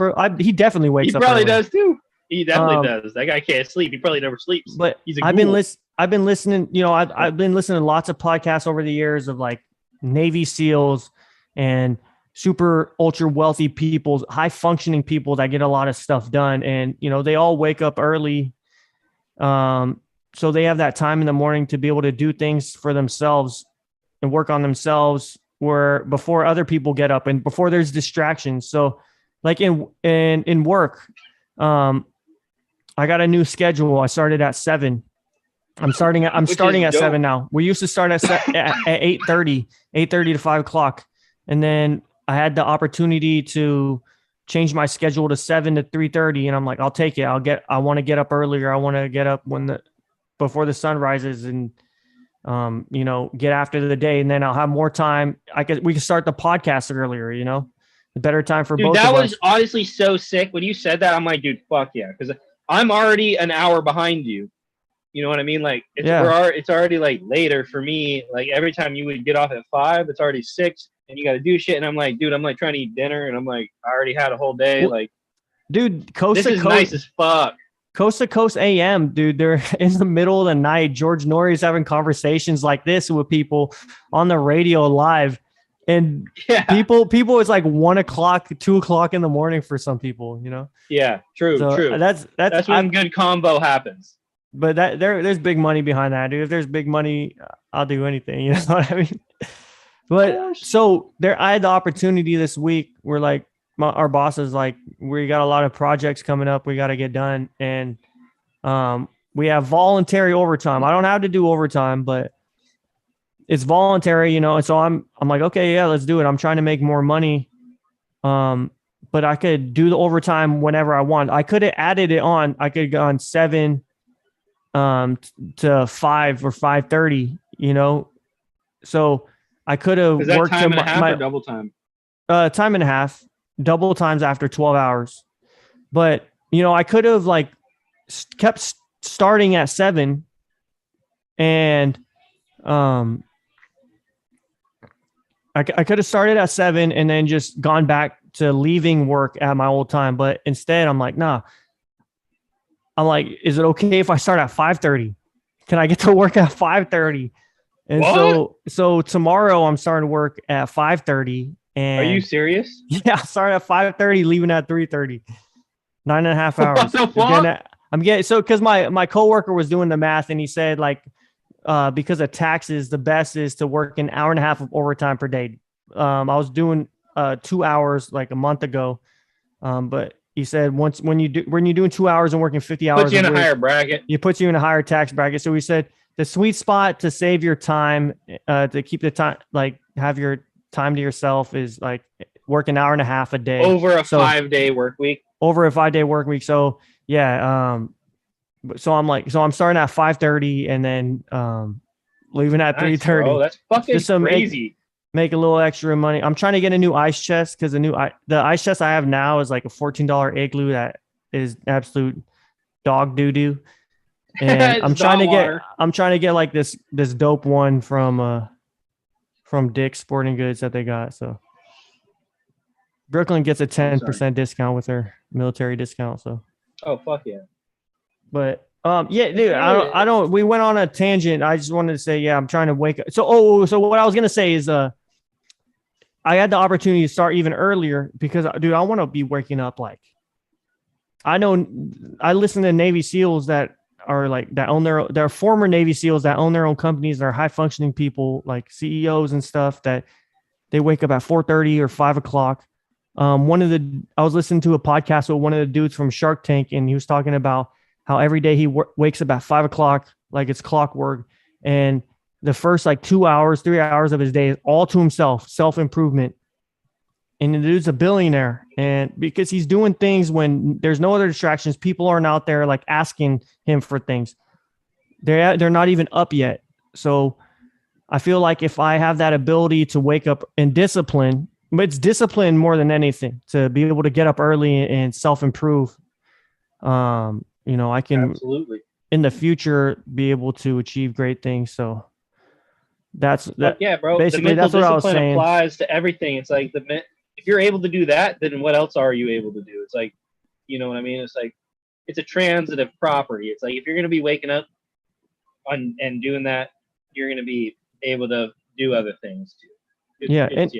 And it's like you were talking about like the distraction of having Wi-Fi. It's like I need to be able to wake up. So I wanted to do this overtime so I could get used to waking up super, super early. I got my alarm set for like 4:30, and then continue to transition to that when I'm not doing overtime and still wake up at that time. Right. But I got to be able to productivity. I got to be able to wake up and have the discipline to not like check the news, not scroll on TikTok or seriously, Instagram. Bro, it's so hard, man. It is hard. So hard to do, bro.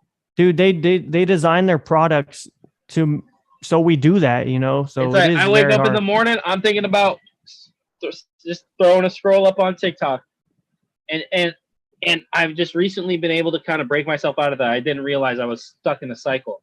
I fucking realized. Do you have an account on TikTok? Fuck yeah. You gotta subscribe to the Basics all podcast. Your shit already, bro. Oh, okay. What the I'm just letting people know. That are listening. That the Basics podcast has its own TikTok page, and you should follow if you want to hear the best highlights from our podcast. Let's go. Follow that shit. Hit that shit. Smash that like button and subscribe and follow button, baby. Let's get it. And then share. Share. Tell people about us. If we get some good highlights, I mean, I know Jordan's putting his whole shoe into this motherfucker. I'm waking up at 4:30 to put the highlights on TikTok, yo. Let's Come go, on. Baby. Show us some support. Go. That's fire. Sorry for that tangent. Go on about black holes. No, dude. That's perfect. That's great. That's what from the tangent, I want to have a chess match multiple times, not just one time. I want to play I want to have a chess partner I can play chess We'll keep score over the weeks. We'll see who. And a lot of the times, bro, we'll probably just have to leave the board where it's at and go to the next podcast and pick up on the same board. I'll be honest with you on that one.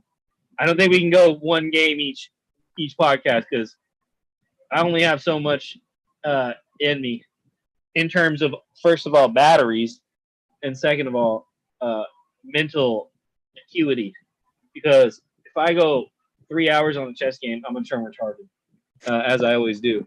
I always turn retarded on hour 3. But you'll be that much better afterwards. Maybe. Well, we'll see how she goes. But yeah, I mean, I'm definitely down for that. If you have the whole setup where it's you got the GoPro or something pointing down or something, or I don't know how you would do that. I got I'm using an external mic right now, so I can, or webcam right now, so I could literally just pick this up and go like that. Yeah. Oh, and then I could use I have another. I was telling you how I got another laptop. Why did you have porn up on your computer? I'm an addict, bro. because it's fun. It's fun. I'm 30, dude. I just turned 30, dude. I'm 30 as well. Fuck it. Anyway, I think that you should definitely get a good, nice chessboard. Are we doing this next week? Yeah, I'll try to. I gotta. If I don't find a nice one before then, I'll just get a cheap one. I've got a cheap one that's at my parents' house. I'm planning on going over there tomorrow. So. And then if we ever get a guest, we can just have them get a Chinese checkers board, and we can play Chinese checkers. That would be cool. I haven't played that in a really long time. I'll have to relearn. Oh, it's easy. But if we get a third guest, that way we'd have 3 people play the same game. Or another thing is we don't even have to we could play Sorry, Oh yeah. Or we could or Scrabble, we could play a bunch of different games where we don't necessarily have to have the game. I can go on Facebook. We can all go on Facebook and load up Words with Friends and I could just share the screen from my I other kind of like the idea of having like a webcam with the physical game though. Like we each have our own physical game that we adjust for each other person. I kind of like that idea. No, I do. Which sounds fucked. I prefer that too. I like that idea, but it costs money, and I do like I'm all about it. I'll spend the money on getting the game and stuff. But if we have like a third guest, $12 game, bro. If we have a third guest, you if we want have to play the game, that's fine. That's fine. But as a guest, like I want to give every guest the option to get the Chinese checkers board, and then we're all playing Chinese checkers. Speaking of guests, I have a guest lined up. Do you? Yeah. Brooklyn wants to come on and talk about dreams and the science of dreams, and the meta science of dreams. And she loves to research the dream world, and she would like to come on. She would like to come on and talk about her own experiences and her own learnings about the dream world. Okay, and it is also maybe some because she's growing a garden, right? Yeah. I got a little garden too. We could do like garden updates. You know what I mean? I was thinking about that. Whereas like we did like a garden update every episode or something. Like I could take you out to the garden, show you what's growing, and then like if there's good stuff growing at your place too, you know. I don't know. That was an idea that I had that involved Brooklyn, so I just thought I'd bring it up. She's growing tomatoes right now. A couple different species of tomatoes. Yeah, that'd be fucking sick. Like every week to see like how much bigger that shit's getting, and like, cause my shit's wild. She's growing sweet cherry tomatoes and beef tomatoes. Beef tomatoes. Let's go. And she's got like 18 lemon trees. Yeah, so we should definitely do like a garden update, like maybe in the episode. Maybe I don't know. We can talk about that. Okay, cool. Because I got my garden, man. My shit's growing, looking good. I want to update people. I would like to keep people in the loop, and she got shit going on too. So I think that would be cool. Yeah, totally. Okay, get into black holes. We went on a tangent. I'm sorry for interrupting. Going on a tangent. I just had to say like before I forgot, I had to talk about those things. No, I love it. Okay, so we basically touched on a lot of these series because whenever you're talking about physics, everything's connected. You're already talking about shit that's connected to other shit. So since my news item had to do with Sagittarius A, the black hole, I started thinking about black holes, and like my favorite thing about black holes is Hawking radiation. So, do you know what Hawking radiation is? I used to, and I forgot. So please update me. It's one of the most fantastic things that you can just envision, like some smart ass dude. Like, what would the smartest guy Stephen Hawking think of? Yeah, like what would the smartest guy think of? He's like, it would be this. Like at the time, like because like you got two things, right? You got general relativity and you got quantum mechanics. You got these two completely different things. Completely fucking separate mathematically, completely different like observationally, completely different. What's that? Because it's a basics podcast, can you tell listeners about what's the difference between the two, general relativity and quantum physics, and how they're different? All right. My understanding is general relativity is more macro, and quantum physics is more of the small micro aspects of the reality we live in. That is exactly right. And the bridge in the gap is us, right? So like things our size, right? So that's what, there's like three things. There's like the big, the us, and the small. Mm-hmm. Basically. That's our three understandings of reality. If you want to really break it down to the metaphysical levels, that's what we understand. And so the smartest guy was thinking about, how do we bridge the big and the small? How do we bridge that? And like, where do I look to try to figure that out? And he's like, a black hole, right? It's something that is so big, has to be having some effect on a micro level. So he just combined, he skipped the middle, which is us. He skipped that part. He just went big to small. That's all he did. So, well, it's not all he did. I don't want to minimize it at all because, holy Christ, it's an incredible revelation to have to realize that there is a thing called Hawking radiation before it's ever been physically observed or measured. And then thinking of it first, and then looking for it, and then finding it, and seeing that it's real because you already thought about it and knew it would be there, and just figured out how to look for it and found it. So the guy is a fucking genius. So he understands reality to such a degree that he can come up with a theoretical concept at the edge of our boundary of understanding and tell you what you're going to see before we've ever even thought to look for it. So that's who Stephen Hawking is. A fucking giant.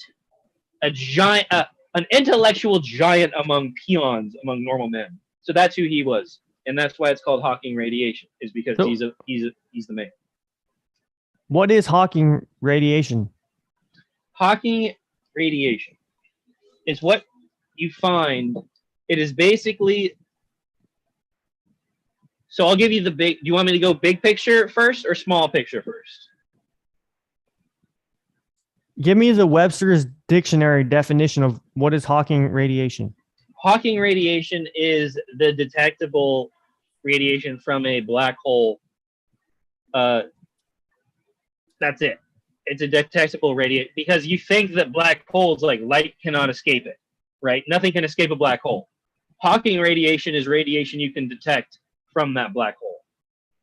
So it has the ability to escape the gravitational pull from a black hole? Hawking radiation is a black hole's signature. That's its signature.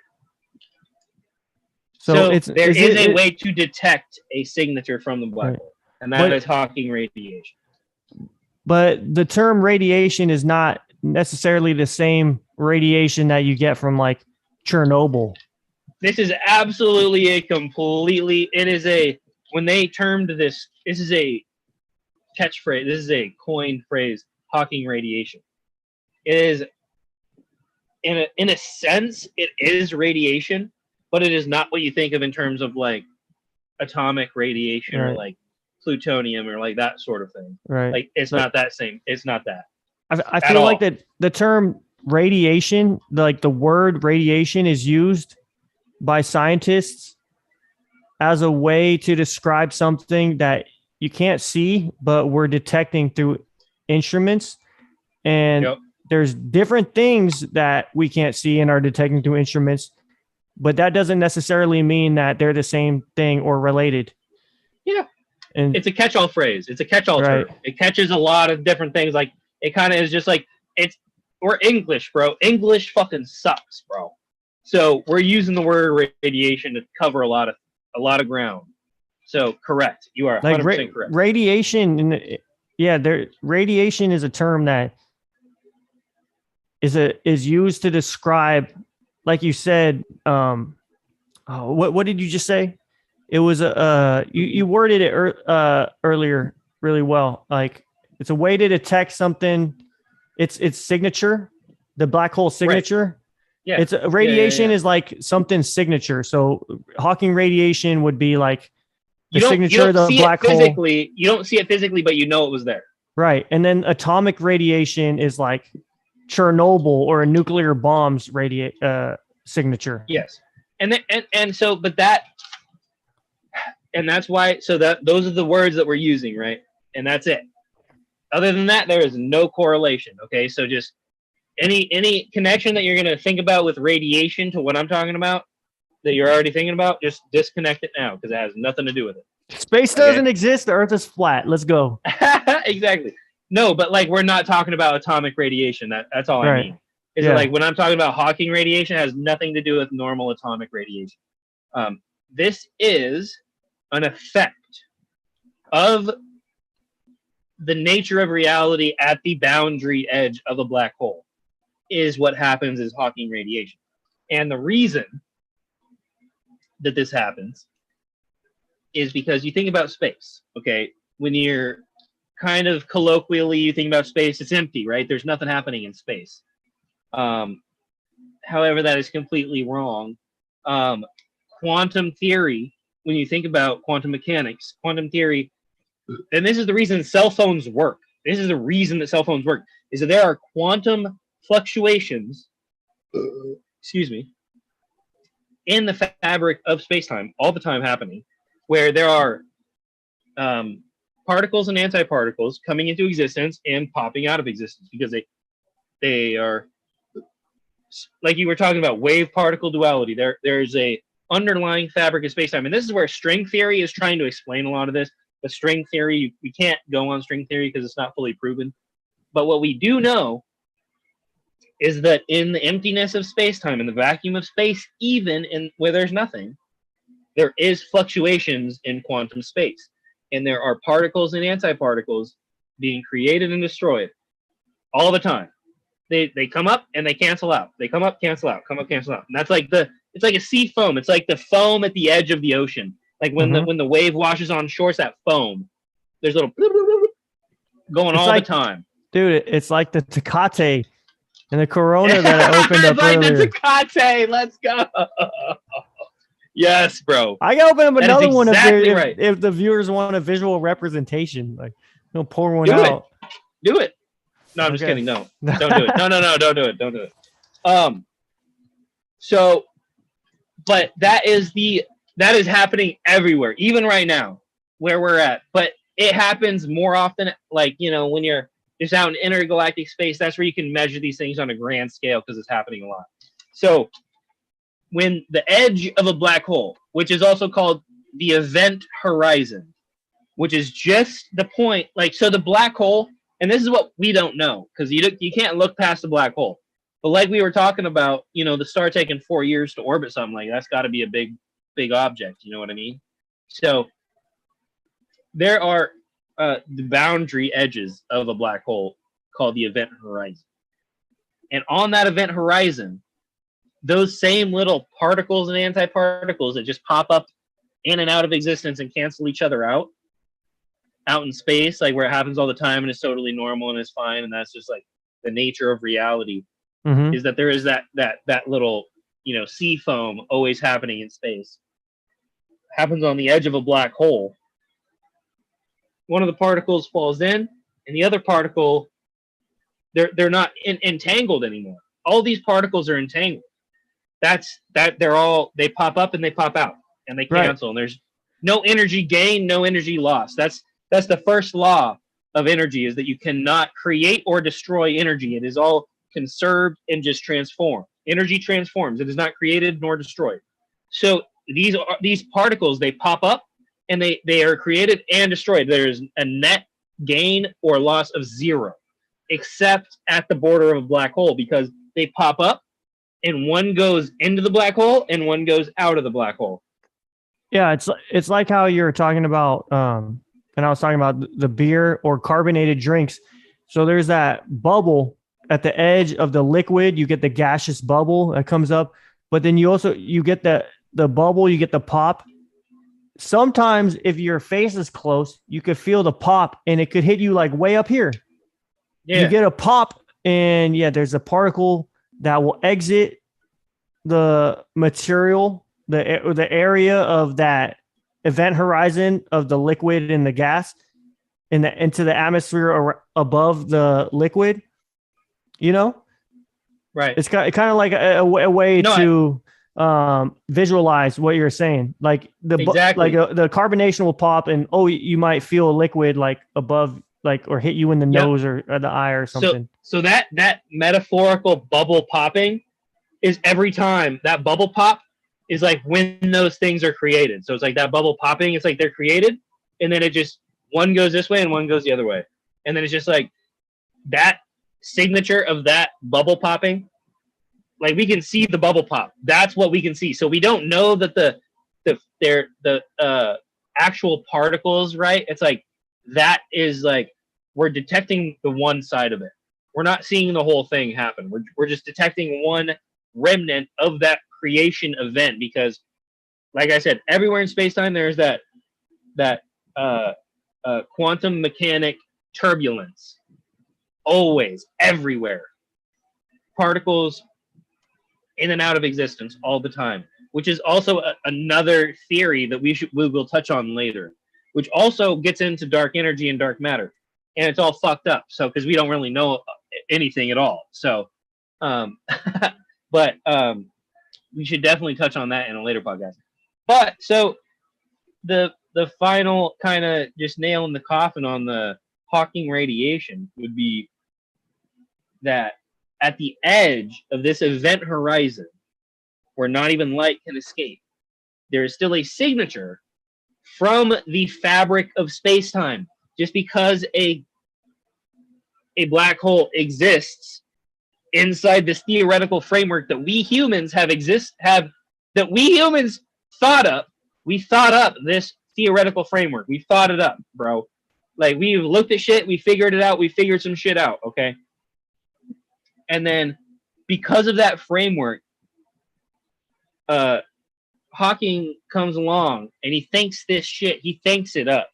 He's like, this is one of the first times in human history that you have that the preceding theory figured out the exact measurements before the measurements were even taken, or figured out how to measure.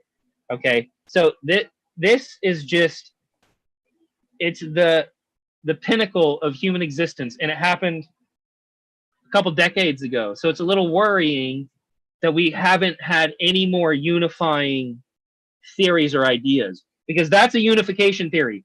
That's a unification idea that brings together quantum mechanics and general relativity, that brings them together and predicts something and measures it and finds it.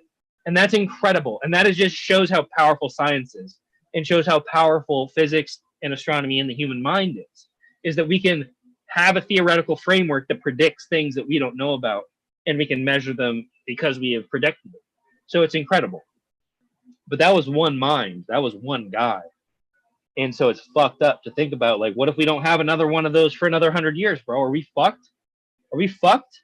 Like, if we don't have another guy that can just bring together quantum mechanics and general relativity in that way, in that fine of a detail, in a beautiful of a fashion, then we're fucking screwed. Like, people have been trying to do this on string theory.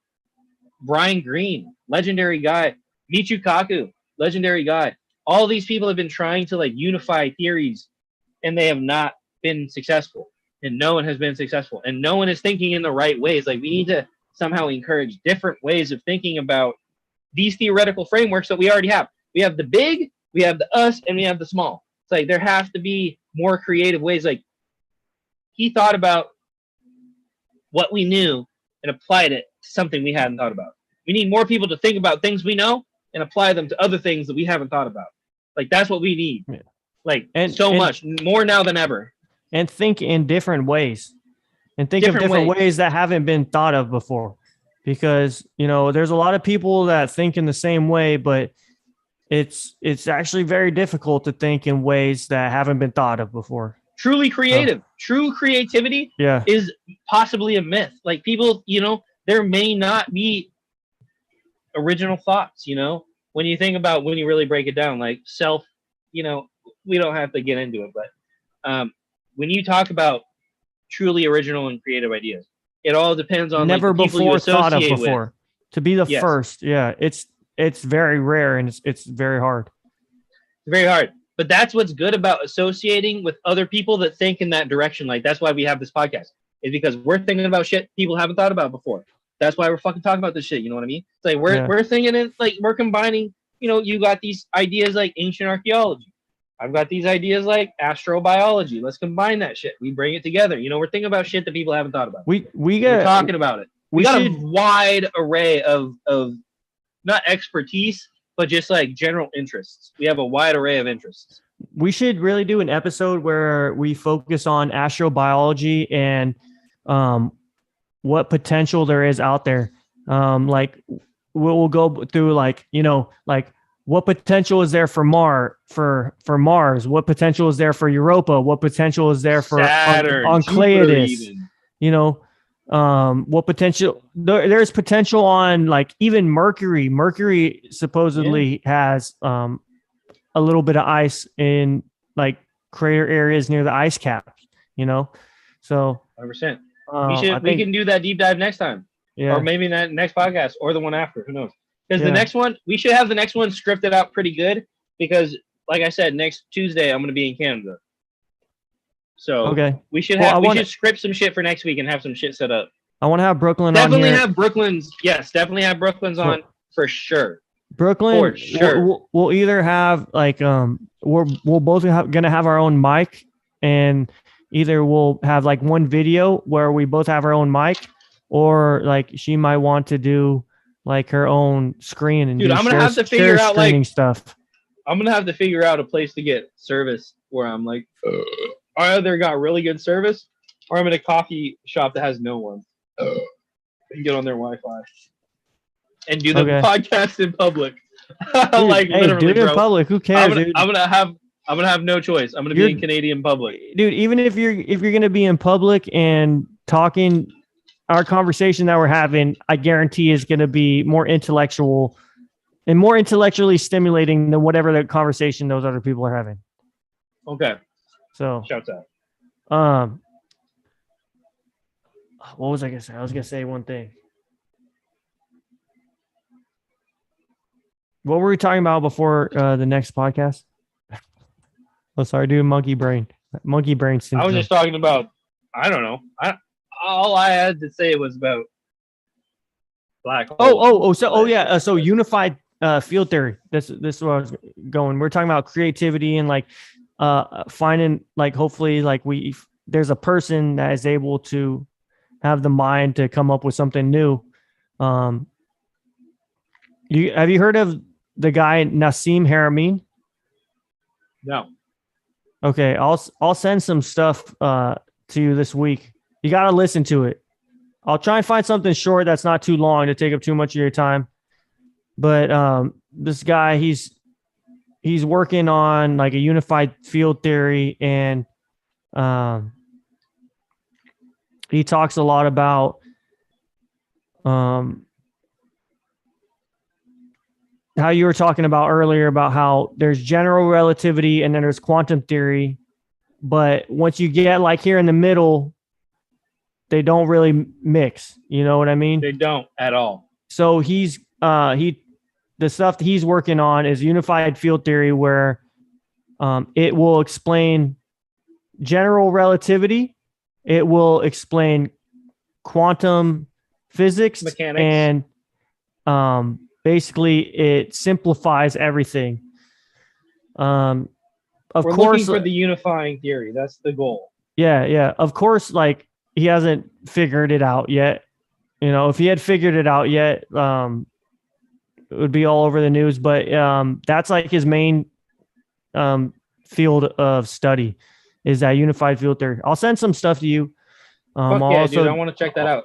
I'll try and we can also talk about theoretical unified field theory, which would be do some shit about electromagnetic resonance with like our souls and shit. Dude, that's real metaphysical with it. No, dude, he gets deep into all of that. He the stuff he's working on. I might be thinking about that guy. I might know that guy. He's like a Middle Eastern guy with long his hair is like this long, slick back. But anyways, he talks he gets into that stuff. He gets into like the physical, like he gets into like hard physics, like general relativity and quantum physics, and he also gets into consciousness and metaphysics and where they connect, and he tries to connect things like. Right. So we have consciousness in this physical world, right? There's general relativity, and quantum physics, but in between those, we have consciousness, but you still can't explain consciousness and what is consciousness. But exactly, bro. That's why I said the middle ground. It's still like if physics is to explain everything, it's going to have to explain like consciousness and what is consciousness. And it can't do that yet. So they're not unified. He gets into that sort of thing, and he gets into his interpretation. I love that. This is what I want, bro. I want more people like coming up with ideas, bro. Just give me that idea. Let me see what your idea is, bro. Tell me that idea, please. Like, let me fucking know if you're thinking about this shit on any certain type of actual intelligent level. And if you have good ideas about like how to meld these two things, let's fucking hear it, bro. I love it. I fucking love it. Please send me that shit. Yeah, I'll send you some stuff, and I'll be posting stuff on our TikTok and stuff. I'm gonna try and I'm gonna start posting stuff on our TikTok too. It's not just like I've been slacking. I've only posted a couple of videos of us because it's hard. Like, to be honest, okay, so just a side note, I'm doing it so it's speaker only right now. As I'm speaking, I'm showing on screen. As you're speaking, you're showing on screen. So that way I can like zoom in and make it more friendly for viewers on TikTok and take clips. But before, like if it's side by side, it's really close and really small. It's hard to look at. But so, dude, you're thinking about shit. I'm thinking about how to like time and effort into this shit. I'm thinking about how to market the podcast and get more viewers. But I'm also on the TikTok. I'll also if you send me like videos and like clips of like just like a YouTube video, I'll clip it and I'll like repost it on our TikTok and just get viewers that way too. So that way viewers just have use like a general media account. Yeah, and like a reference. So when we come back every Tuesday and talk on the podcast, we can be like, oh, that thing we posted on TikTok. So like my trip so people to have Canada. a reference. So people have a reference of what we're talking about. Fuck, dude. Okay, let's get it. I'm fucking down. So, am I in the light? Can you see this light? I'm getting direct sunlight. Yeah, you look holy. I do want to say I said the word holy. It brought something up, dude. Okay, so Moses, dude. Moses, he climbed Mount Sinai. He was up there for 40 days, 40 nights. He comes down with the 10 commandments. Okay. Of course, like I'm like, dude, of course it took you 40 days and 40 nights because that's how long it took you to carve into stone, right? But I was up on the mountain. I come down from the mountain and I have these, I'm tripping. I ate some magic mushrooms. They're magic for a reason. That's right. When I'm on the mountain, I have these ideas of these rules that I want to live by. So I write down in my phone, just like Moses did 8,000 years ago. Right, 6,000 BC, 5,000 BC, 4,000 BC. I don't know. But like I went to the top of the mountain and I came down with some rules to live by. I wanted to talk about those. Let's go. Number 1 rule is always stop for the pic. It's worth it to take a picture with the ability of us to have like phones and digital devices to take easy pictures. It's worth it to stop for a moment and take time for a picture so you can have that forever. Yes. And always go back to it. Agreed. I agree. And then rule number 2 that I came back with from coming down from the top of the mountain was rules are meant to be broken. That's fucking right. So even though rule number 1 is stop for the pic, sometimes you can't always stop for the pic. You got to just like, you got to keep going. You might get caught or something. Right? Rule number 3 is always bring beer. Yes, sir. And then rule number 4 is always bring a beanie. It might get cold. Always bring a beanie. Or you might need to, cover your nut sack. So, you never know. It reminded me, you said the word holy, and I was like, Moses, I wrote down these things. I wanted to let people know about them. Legendary, bro. Fucking love it. That is fire. All right. Well, I mean, fuck, dude. Next week, I'm going to be in Canada, and I'm going to try to find, like, maybe a Tim Hortons or something. Get some Wi-Fi. What part of Canada? BC. Okay. Nice. And then I'm going into Alberta for Banff and Jasper. Have you been to Banff before? Oh, yeah. This will be my 4th time. Okay, cool. Yeah, Banff's pretty sick. I've never been there. I've just seen pics. Oh, dude, it's beautiful. And the fishing is great. And I'm going up to Lake Louise. The snow has melted just enough for them to be able to carve trails into the snow. So the snow is still about this high. How long are you going to be there for? So I'm leaving Sunday night, getting to the border. Monday morning, I got all of Monday, all of Tuesday, all of Wednesday. Thursday, I don't have to work until 3 p.m. You said you don't. So are you taking time off? You said you got Sunday, I'm taking Monday, 1 day off. I'm taking 1 day off. just Monday. Yeah, just Monday. Nice. On Sunday night, I'm bringing the dog to work with me and just leaving after work. I get off at 10 p.m. and I'm fucking driving 2 hours to the border. That way I wake up Monday morning ready to go, and then I don't have to be back to work until Thursday at 3. Nice. You're taking the Prius? Dog sleeps in the Prius with you? Yep. Nice. And I just got the Prius. I just switched out the fuel pump. Did I tell you about all that shit? No. So the Prius was throwing a bunch of codes on me, so I had my code reader. Popped it in. Manifold gasket, intake manifold gasket. I'm not doing that one. That one's fine, though. It's not a real big issue. Catalytic converter. Someone stole that a long time ago, I guess. Third was the coolant pump. So I was a little worried about the coolant pump. So I replaced the coolant pump, not the fuel pump. Did I say fuel pump? I think I said fuel pump. You said fuel pump. I meant coolant pump. So yeah, I just replaced the coolant pump. That shit, dude, that was a bitch. I'll tell you what. Do you do it yourself? It took me a week. Nice, good It job. took me a week, bro, to get in there, do everything the right way. I had to get because so the hose clamps, because I did plumbing, right? So I know about hose clamps and shit. The hose clamps that they use in plumbing are not the same hose clamps they use in auto shit.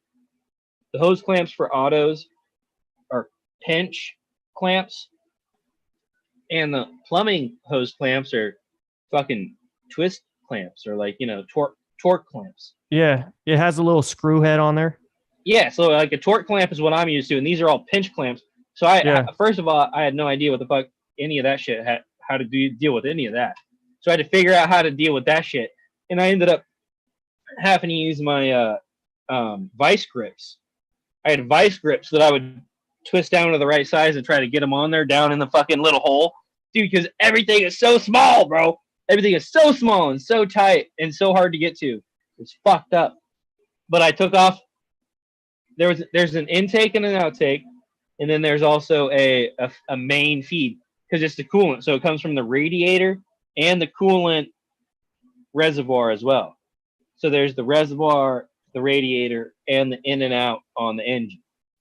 So I had to undo all of those and redo all of them. And I did it, and she's been running fine, bro, for like a week. Did it help with performance? Could you tell if it helped with performance or anything like that? No, but when I took apart the old coolant pump, there was I don't even know what to call it. It was like a loogie, like a big old glob. Yeah. There was a glob that was lodged between, like, it was like inside. Like a booger? Yeah. But it had like strands in it though. Okay. So it's like the same thing that happens to your blood veins after you get the COVID vax. Yeah, exactly those, like that. That's exactly I've seen those autopsies. It was just like that. So my car got COVID, or my car got the vaccine, and then it died. But no, dude, it was clearly it got fucked up by something got in the fucking motor. So it's fucked up. So that's why I threw the code, because the engine was overheating. And it runs great now. Yeah, it runs fucking fantastic. I just need to get that. It hasn't thrown the code again, but I think I have to drive like 100 miles at a time or something. Like, there's some, you got to drive a certain amount of miles for certain codes to like kick back, after you delete them. Yeah, so, dude, I gotta do some stuff to my Tacoma, dude. My dash is all lit up. So when I've got oversized tires on it, so the tire pressure sensor is always up, which I don't care about that. That's not a problem. Yeah, mine's always up too. I don't give a shit about that shit at all. Yeah, but I also just, like, it runs fine right now. I just went on a road trip, but it's throwing up the brake light. Like, you put in the emergency brake, the brake light shows up, and also ABS at the same time. Oh no! And neither of them are on, so I got to figure out what that's about. But it runs fine. It brakes fine. And then also, the maintenance required little light That's just a fuel change, bro. Yeah, no, that's just oil. That's an oil change, but oil change. That's what I mean. I'm just saying, I got like 4 things. I have like the same lights on, bro. I have my tire pressure and my maintenance required, but I cleared all the engine codes, so I cleared all those. I deleted them. I just said, get the fuck out of here. I just got things all popping up, and like I have like high quality synthetic oil, so it's. You got a reader though? Do you got the reader? No, I was actually planning on getting one this week. It's actually on my list. I got notes on my phone, some things I got to order. Dude, the reader is the best thing ever, dude. It's so nice. It is so nice to have. No, I've actually been looking to get one of those for a while. Bro. You Google that code and it tells you what to do, and it's like, do I feel like I can do this? Nah, because I got all those codes, and I was like, oh, I can do the fuel pump. I can do, the coolant pump. I can do that. Yeah, you can do it.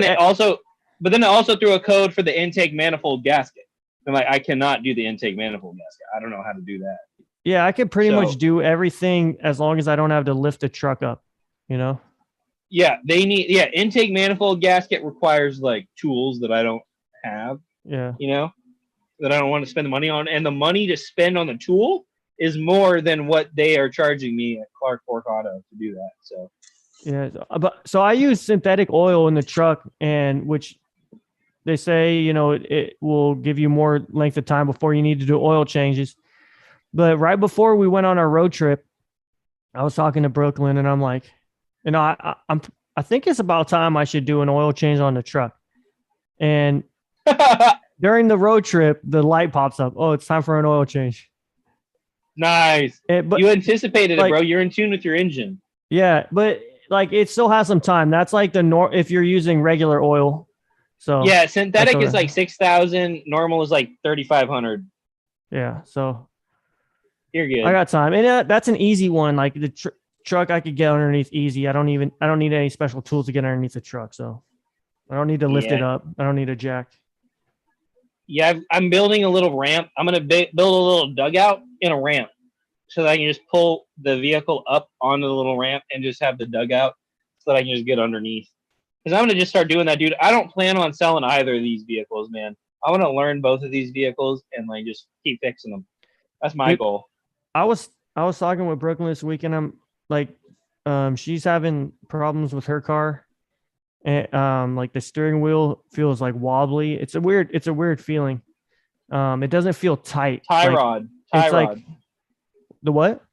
The tie rod. What's that? The steering tie rods. It's probably just loose.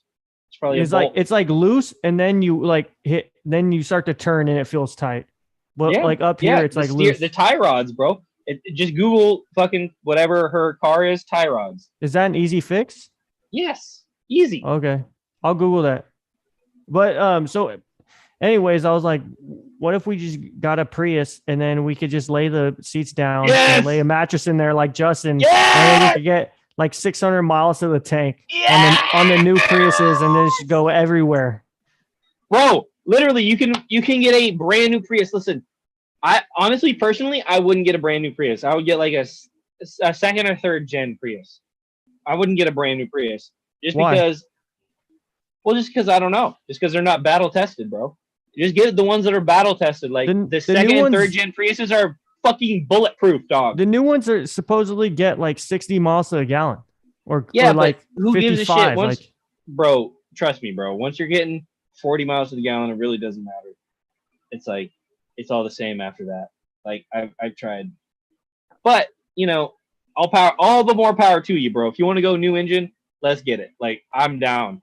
I would not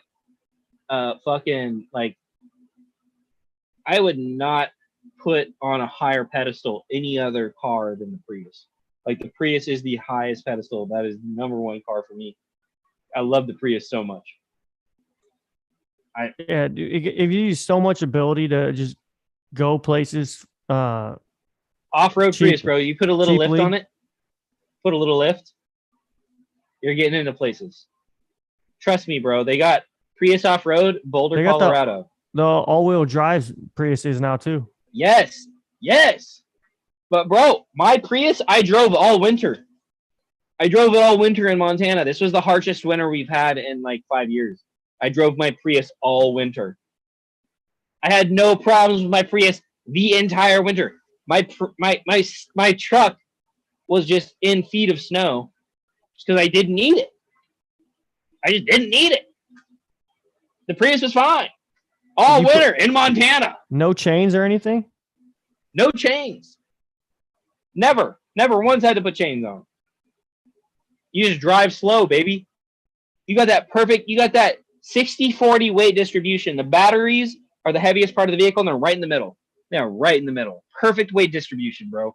For snow, you got the front wheel drive, bro. It's just like, it's the safest thing you could possibly imagine. You feel so comfortable, and it's just great. I love it. I am never getting another vehicle besides a Prius, and I feel like now I'm kind of stuck on the Dodge Ram as well. I love it. I love an American truck. An American truck, Japanese car. That's what I'm down with, you know. Give me that American truck, Japanese car. I agree with that. I have a Tacoma, but I grew up driving an F-150. And a Honda. So it's like you got the Honda car Accord. And the fucking American truck. Dude, you're the same thing. That's what I'm talking about, baby. Let's fucking go. And how have both of those vehicles, you still have both of them. They are still both running. The fucking F-150 they both have Honda. Yeah. The F-150 is at my parents' house, and it's still going good. It has no problems. It's incredible, man. That's what I'm saying. So like I'm hauling around within my truck now. I'm hauling around a fucking 8,000-pound fucking trailer. So it's like that's not fucking super nice on the transmission and stuff. But I'm only ever taking it like a mile or two, you know? I'm not taking it on long road trips, so I feel like my truck is good for the long run as long as I just keep the trailer usage to like these miles here, which is all I ever wanted. So it's like I don't plan on taking the trailer anywhere until I get a big truck. And if I do want to keep the trailer, then I'm taking it to South America, maybe. Let's go. All the way down? Yeah, that's what this scouting trip, bro. When I go to fucking Colombia and Peru, this is a scouting trip. I'm gonna drive my shit down there one day. That's the goal. That's awesome. That's the goal. We'll see. Let me know if you need help. I will need help, bro. I'm gonna need your and Brooklyn and Darius's help. I'll be following behind you on my Africa Twin in my saddlebags. Let's go. That'd be fucking dude. Oh my god. Anyway, all right, bro. Well, fuck. I'm getting kind of hungry. I'm probably gonna start cooking some dinner. Me too. Fucking. This was a good podcast. It's a good one, man. Solid as Thanks always. for tuning in. I mean, they're all good. Brush up on your chess skills, cause I'm coming in ready. I will. Okay. Next week, we doing the chess? Message me. Just message me. Yeah, I'm gonna. So I'm going to my parents' house tomorrow. I've got a little small chess set that I can set up, but I am trying to get a nice one, that's gonna be like with me for a long time. I'll let you know if I get that before then. All right, man. All Peace right, out. Basics Podcast. The Basics Podcast. Thanks for tuning in. Let's Episode number 10, dude. We're double digits. Let's go. Double digi, my Use that code, that coupon code, the Basics, to save 10% on your tribal fitness gear. Go get yourself a t-shirt because you know you want one. That's right, baby. All right. All right. Basics. Thanks for tuning in. Peace out.